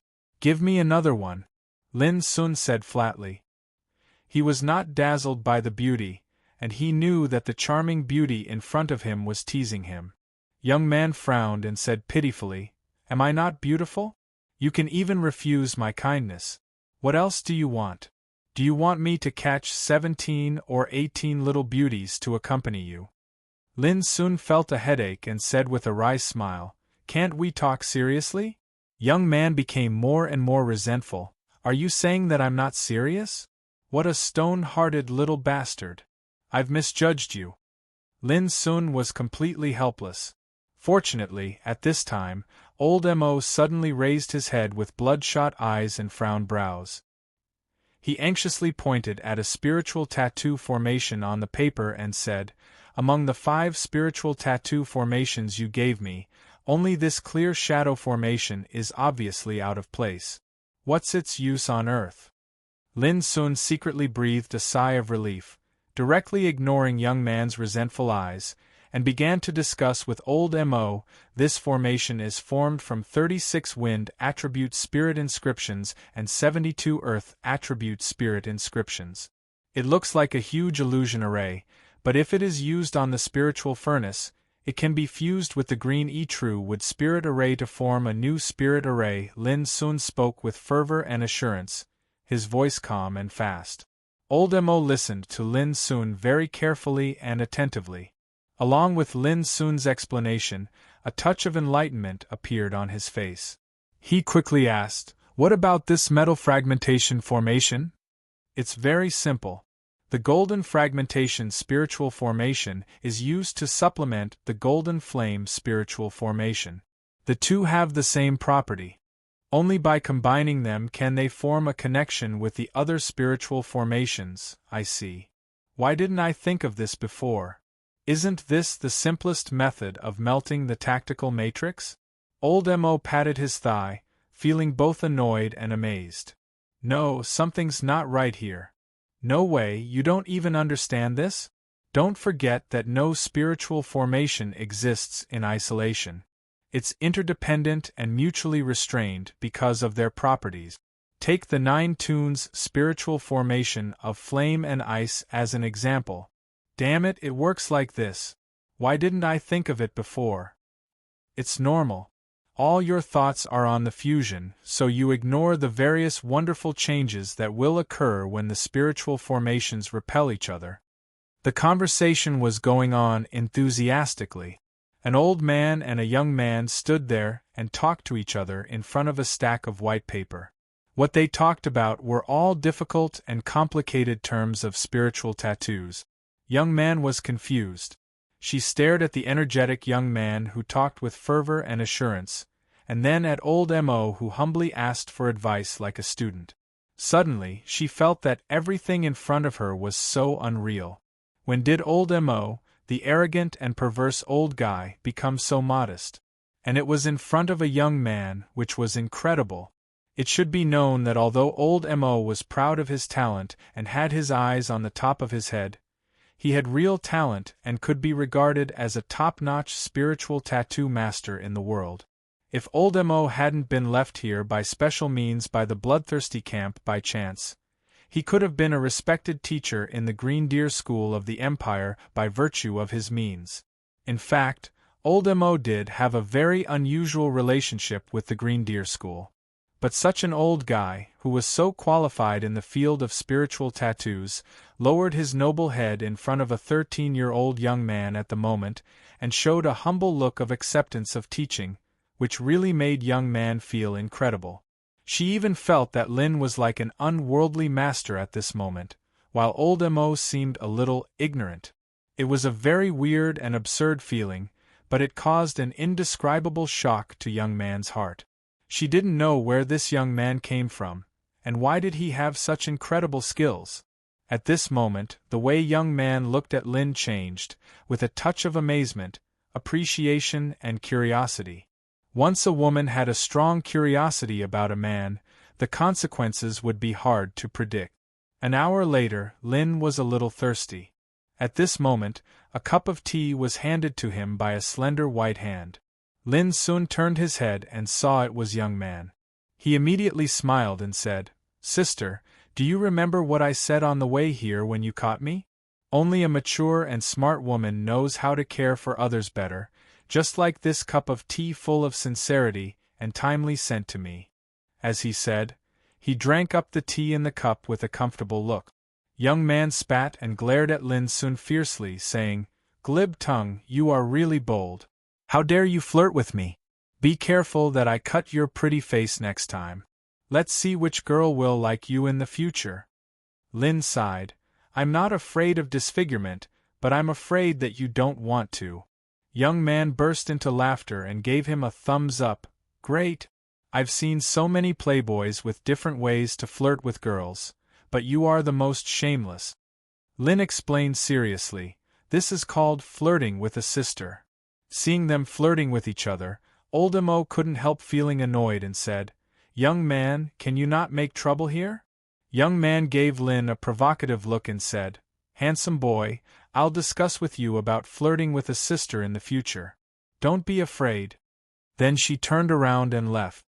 "This woman is a scourge," old Mo scolded. "I think this sister is very nice, much better than those hot-tempered young girls." Lin sighed with emotion. In a simple stone house in the bloodthirsty camp, sitting upright in front of the desk, Shu Sanchi was wiping an old dark silver armor. There was a rare trace of tenderness on his dark face, which was as hard as rock. This was his armor with spiritual tattoos, Wolf Fong, which had accompanied him in battles for decades. Until now, it had been silent for decades, because Shu Sanchi had left the battlefield for decades. "Old man, sooner or later, I will take you to the battlefield again. I will." Shu Sanchi's expression became firm, and he gently put away Wolf Fong. At this moment, a red figure pushed the door open and came in. She lifted her slender legs and sat directly in front of the desk, with a languid and charming manner. "Chief Shu, you haven't slept yet. Are you waiting for me?" It was young man. Shu Sanchi raised his head and looked at her with a gaze as sharp as a knife. She immediately stood up and put away her lazy expression. "What's the matter?" Shu Sanchi asked. Young man sighed softly. At this moment, her charm and sexiness seemed to disappear, and there was a trace of loneliness and coldness in her calm look. After a long while, she calmed down and said, "I come to ask you for a person, which is related to old Mo's plan. If it succeeds, you should know what it means." Shu Sanchi narrowed his eyes. "Is it Lin Sun?" Young man was not surprised. If Shu Sanchi hadn't appeared when Lin Sun was taken away at night, young Ku wouldn't have survived. "Yes, it's this little guy. Do you know his origin?" Young man asked. "He was sent by Heiyao Shrine." Shu Sanchi kept silent for a long time. Young man's expression changed slightly imperceptibly. "Go ahead. I can make an exception for this matter. At least in the bloodthirsty camp, no matter who you are, you must obey orders," Shu Sanchi said resolutely. At 3 o'clock in the morning, Sitting in a pile of white papers, old Mo studied the spiritual tattoo formation on them madly, as if he had forgotten himself. Sitting in the chair, Lin Sun's mind drifted. What he did to help old Mo tonight was not his idea, but Master Lu. Lin Sun clearly remembered that every time Master Lu explained spiritual tattoo formation to him, he would use some examples as metaphors. One of them was about the Ziying battleship. At that time, Master Lu was explaining a complicated high-level spiritual tattoo formation. Suddenly, he mentioned the Ziying battleship. Regardless of whether Lin Sun could understand, he said disdainfully, "The spiritual tattooists of the Empire are a bunch of stupid pigs. It took them hundreds of years to perfect the Ziying battleship to such an extent. They are a disgrace to the spiritual tattooists." While speaking, he also took the spiritual tattoo formation of the Ziying battleship as an example. The most famous classic small battleship in the Empire was scolded as useless by Master Lu. Master Lu even said that if he were the one who made the Ziying battleship, it would never be so weak. At that time, Lin Sun was too young to understand all this. But after what happened tonight, Lin Sun suddenly realized that the knowledge of spiritual tattoos he had learned from Master Lu these years was so remarkable. But why didn't Master Lu mention all this? Lin Sun couldn't figure it out. Just as Lin Sun was thinking, young man came in hurriedly and directly announced, "Lin Sun, from today on, you don't have to go back to the training camp 39. P.S. Many friends have left comments saying that the protagonist's personality in these 2 chapters is a bit abrupt. Goldfish would like to explain that Lin Sun is a teenager with a complex personality. He grew up in the mine prison, so he is definitely not a pure white lotus who knows nothing. This kind of person will seize every opportunity to protect himself or become stronger. He is definitely not a gentleman. This kind of character would gradually become fixed in the future." Chapter 120. Lin Sun suddenly stood up. He couldn't go back to Camp 39? But when he heard the conditions given by young man, Lin Sun breathed a sigh of relief. He sat back in the chair and fell into meditation. From today on, if he promised to stay here and assist old Mo to refine the new Ziying battleship, he could get a bottle of condensate pills and 10 points every day. Moreover, Lin Sun didn't need to participate in all kinds of cruel training, which meant he wouldn't be eliminated. The conditions were really attractive, but Lin Sun couldn't agree to it.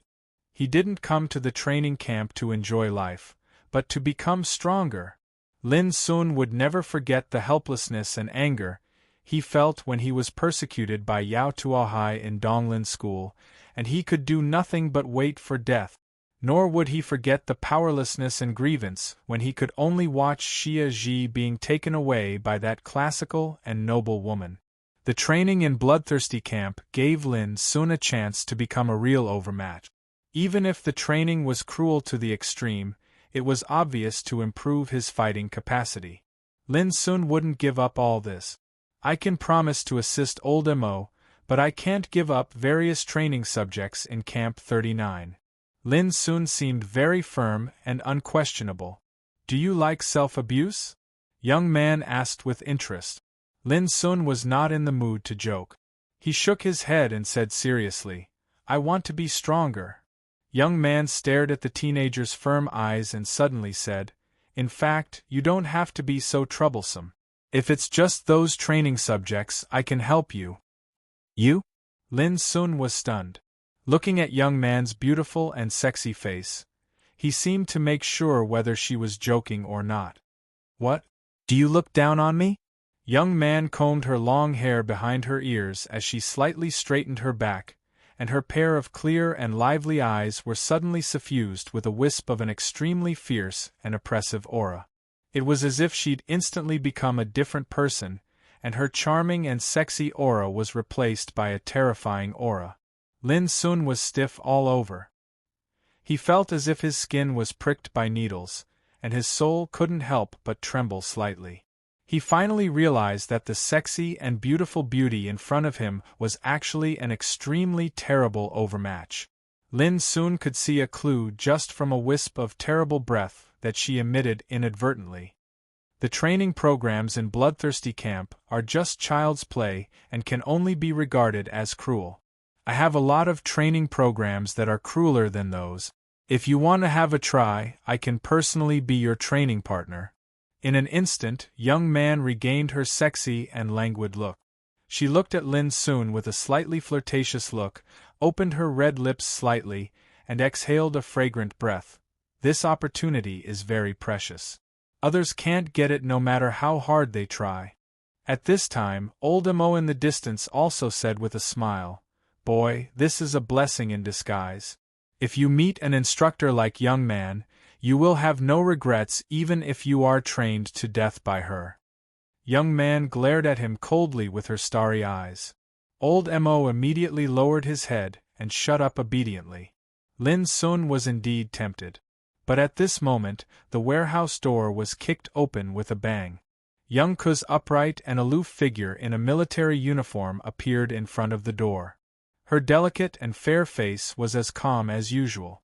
But in Lin Sun's eyes, Drillmaster Young Ku was full of killing intent at this moment, which made the atmosphere in the warehouse more solemn.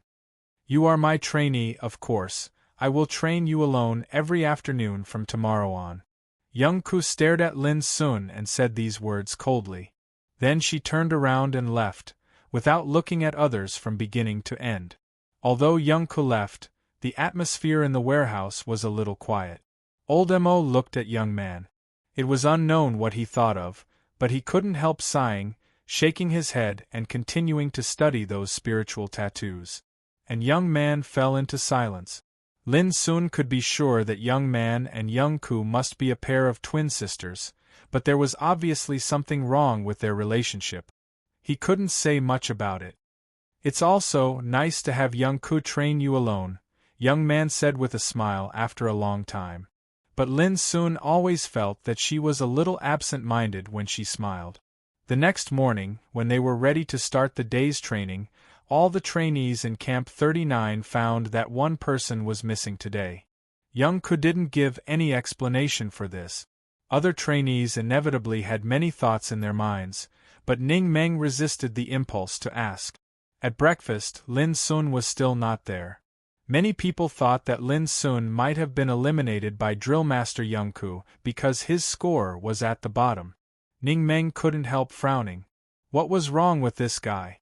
It was not until noon that all the trainees in Camp 39 heard a rumor that Lin Sun was taken away by a spiritual tattooist in the camp, who wanted Lin Sun to do chores for that spiritual tattooist. This made many trainees sneer.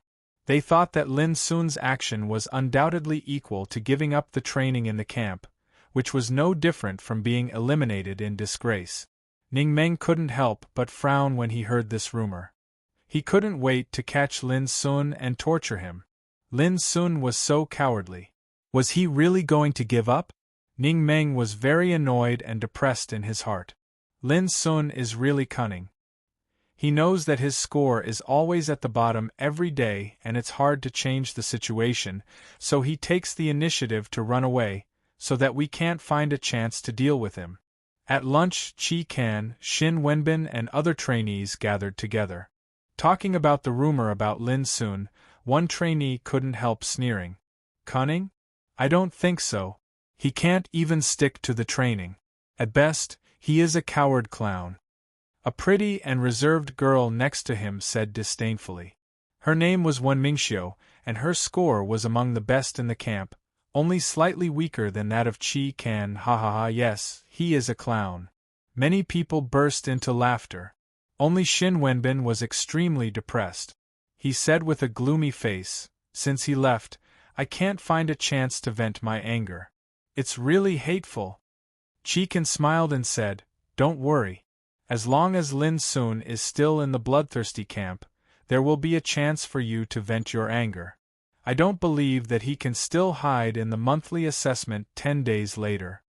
The monthly assessment tested the overall score of a camp's trainees after a month's training, so as to screen out the fittest. At that time, in the 40 camps of the bloodthirsty camp, trainees in 2 camps would compete with each other. The outstanding trainees would stay, and the bottom trainees would be eliminated. At that time, the 40 camps would also be merged, with half of the trainees being cut off and the other half remaining.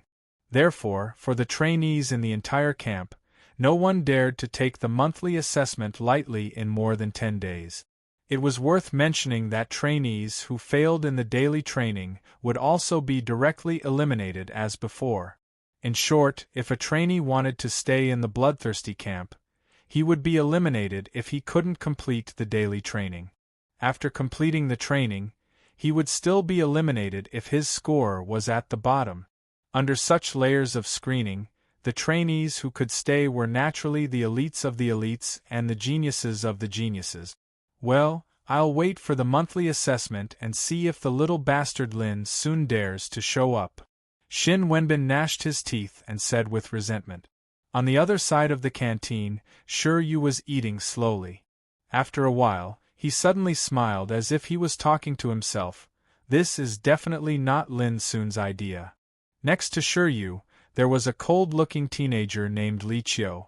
His performance was extremely good, and he often ranked in the top 5 in the daily training. Why do you say that? Li Qiu asked. He was not interested in Lin Sun, but since Shi Yu asked him, he naturally had to say yes. I know Lin Sun's character. He looks harmless on the outside, but his heart is as firm as a rock. Once he makes up his mind on something, he will try his best to do it. Shi Yu pondered and said, It's hard to change the will of this kind of person, and he won't take the initiative to retreat and admit defeat. If this rumor is true, it proves that Lin Sun didn't take the initiative to do this, but that spiritual tattooist took a fancy to Lin Sun's strength, so he took Lin Sun away. Li Qiu became a little interested and said, You mean Lin Sun was forced to do this? Shi Yu smiled and said, It may not be forced, but Lin Sun definitely didn't take the initiative to do this. I don't know what Lin Sun can do to make a spiritual tattooist take the initiative to take him away. This seems a little unusual. Li Qiu was surprised and said, Child Shi, since you value this person so much, why don't you draw him over to your side? Shi Yu smiled and said nothing. Li Qiu immediately knew that Shi Yu had his own idea, so he didn't ask further. But he was a little curious. If Lin Sun, who ranked at the bottom, was really as Shi Yu said, he was really not a simple person. Prepare well. We trainees can't just watch Camp 39 lose to other camps in the monthly assessment. I assure you, can't afford to lose such a person. A trace of disdain flashed in Shi Yu's eyes. You can only win, you can't lose. You can only win, you can't lose. Li Qiu repeated it in his heart. His blood was boiling, and he was full of lofty sentiments. He liked this feeling. The afternoon was the theory course. All trainees didn't find that Drillmaster Young Ku was missing, and it was the obese middle-aged man who led them to the class. At the same time, a cold voice sounded in the empty warehouse. Use more strength. You're not skillful enough. Be more ruthless. You're too slow. Can you be more like a man? Attack. Attack. Attack. Lin Sun was being trained by Drillmaster Young Ku alone. But it was not so much a training as a one-sided brutal beating. Again and again, he was hit out like a sandbag. He fell with stars before his eyes, a bloody nose and a swollen face, and all his bones were about to be broken. On the contrary, Young Ku stood where she was from the beginning to the end. Her straight figure was like an unshakable lonely mountain against the contrast of the imperial military uniform. In the distance, young man looked at Lin Sun with pity in her eyes, but her sexy lips were slightly raised. It was good to let this guy suffer more, at least he could become stronger quickly. As for old Mo, he was immersed in his own research and completely forgot himself. He didn't even bother to see how badly Lin Sun was beaten at the moment. P.S. The 5th update is here. Thank you to everyone who has subscribed, voted, and tipped. Thank you for supporting Goldfish on the first day of its release.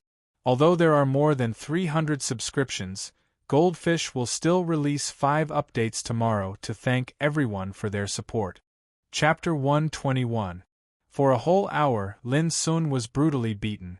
He was a little numb and couldn't feel the pain. This was individual training, and young Ku didn't use her real skills. She just used some close combat skills to beat Lin Sun. Comparatively speaking, Xia Ji's fighting means were simple, direct and rough, while young Ku's fighting paid more attention to some unimaginable skills, which were mysterious, ruthless and one-hit kill. Lin Sun seemed to be beaten down again and again, but it was in this cruel training that his understanding of fighting accelerated significantly. This was the harvest. The greater the cost, the greater the benefit. This was vividly reflected by Drill Master Young Ku's beating.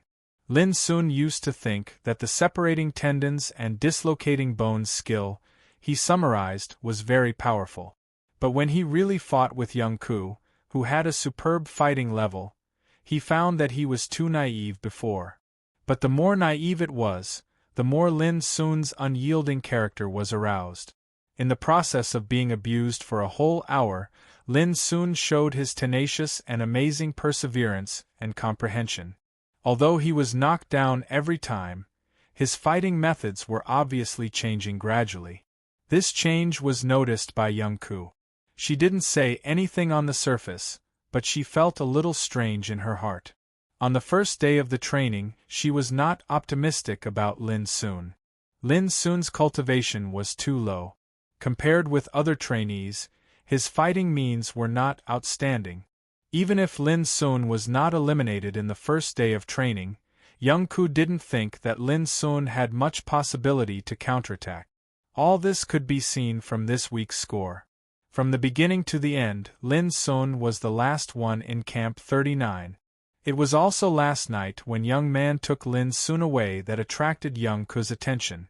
Especially when Shu Sanchi said that Lin Sun would assist old Mo in the transformation of Ziying battleship and would no longer participate in various training in Camp 39, young Ku directly disagreed. No matter how bad Lin Sun was, he was young Ku's trainee. How could he be taken away directly? Young Ku had planned to take Lin Sun away last night, but she changed her mind after hearing the conversation between Lin Sun and young man outside the warehouse. Why should young man train her trainees alone? Young Ku could also do these things. Therefore, there was this afternoon's one-on-one training, and this kind of one-on-one training would continue every afternoon. But young Ku didn't expect that Lin's perseverance was so tenacious, and his comprehension of fighting was so terrifying. All these factors together unconsciously improved young Ku's opinion of Lin. Perhaps this kid could really persevere till the end? Young Ku decided to wait and see. Soon, an hour of close combat training was over. Young Ku said, "I'll give you an hour to recover. After an hour, I'll take you to the No. 10 training ground." After saying that, she turned around and left. From the beginning to the end, she didn't pay attention to young man in the distance. Lying on the ground, Lin Sun gasped for breath. He was numb all over and his eyes were dull. Only the battle scenes flashed in his mind. "If you're not dead, get up quickly. No one will pity you even if you lie on the ground." Young man walked over and looked at Lin Sun with her arms crossed. Her eyes were full of schadenfreude. Lin Sun's dull eyes gradually became bright, and he murmured, "I have a feeling that I can make a breakthrough in less than 3 days." Young man was in a daze. Looking at the young boy's swollen face and his spirited eyes, a touch of softness appeared on her face. After all, he was just a 13-year-old boy. Who would be willing to admit defeat at such a young age? Young man squatted down, took out a bottle of ointment, and applied it to the bruises all over Lin Sun's body. She said, "Why are you so eager to be stronger?" Lin Sun didn't refuse young man's kindness. He breathed out comfortably and said, "For a better survival." Such an understatement seemed to have touched young man's heartstrings. She didn't say anything more and applied the ointment for Lin Sun in silence. However, her action was obviously much gentler. An hour later, in the number 10 training ground, Lin Sun held a saber and fought with golden flame spiders. His movements were vigorous and neat, with a kind of soaring spirit. It was unknown where young man got the ointment, but it was surprisingly effective. The bruises all over Lin Sun's body were healed in just 1 hour. Otherwise, he wouldn't have been able to bear such high intensity and cruel training. On the mountain peak, young Ku watched all this in silence. She treats this boy very well. She even took out the black jade snow-melting ointment to help him recover his injuries. Fatty middle-aged walked over. She has a guilty conscience, young Ku said coldly. Don't blame young man for what happened in those days. We were too young at that time, not much older than this boy. Why do you always bear a grudge for the mistakes you made at that time? Fatty middle-aged said with a complex expression. Once some mistakes are made, they are destined to be unforgiven. Speaking of this, young Ku frowned and said, Fatty, why do you come to me? Fatty middle-aged knew clearly that young Ku didn't want to mention this again. He sighed and said, The rules of the monthly assessment have been fixed. Camp 39 will confront Camp 40. The loser will be dismissed from the camp. Young Ku raised her eyebrows and said, Is the drill master of Camp 40 Residual Wolf? Fatty middle-aged nodded. Yes, it's this treacherous and insidious guy. There are currently 39 trainees in his camp, and there are many powerful figures among them. In terms of the number of trainees, your Camp 39 is at a complete disadvantage. Young Ku said indifferently, The number of trainees is never the key to victory. I know this very well. But Fatty middle-aged said worriedly, Young Ku, if your Camp 39 fails this time, not only the camp will be dismissed, but also you will retire from the position of drill master. You should know what it means. Young Ku was silent for a moment. Looking at Lin Sun's sweating figure on the training ground, she said, I have never been interested in leaving the bloodthirsty camp. Fatty middle-aged shook his head and said nothing. Until the night fell, Lin Sun was sent back to Old Mo's warehouse. As soon as he returned, he lay on the chair like a puddle of mud.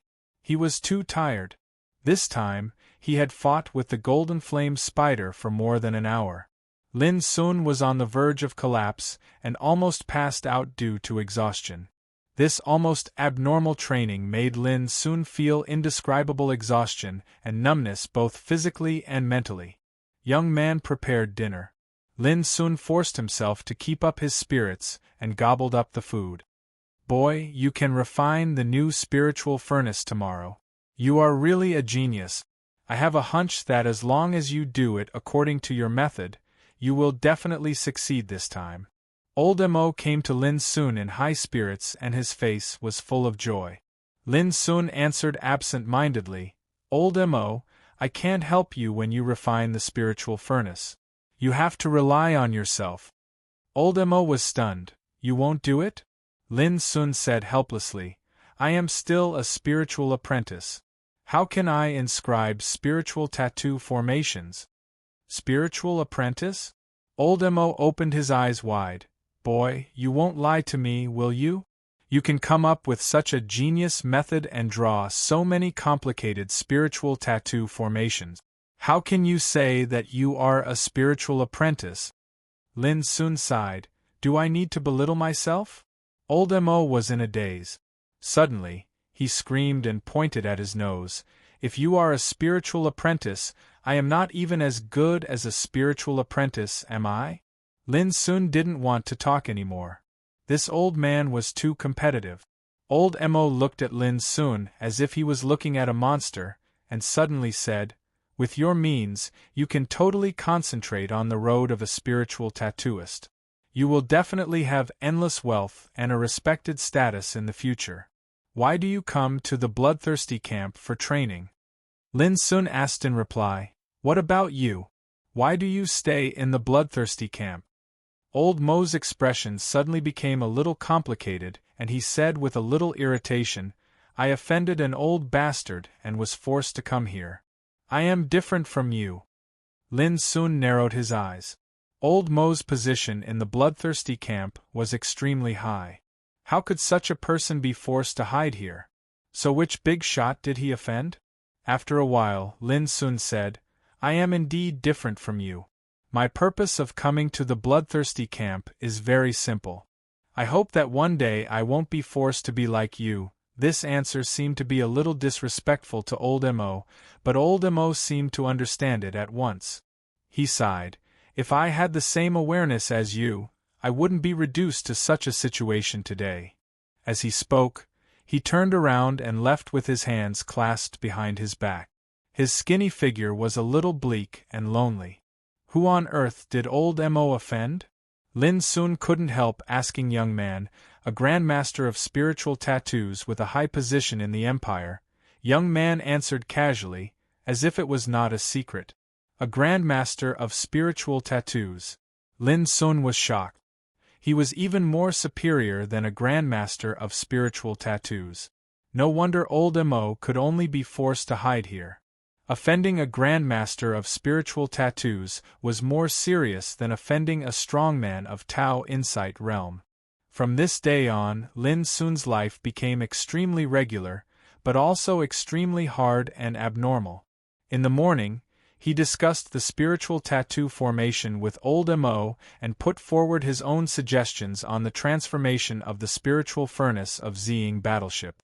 In the afternoon, he would carry out all kinds of cruel training with young Ku alone. Even at night, he had to meditate and practice, hone his spirit and figure out martial arts.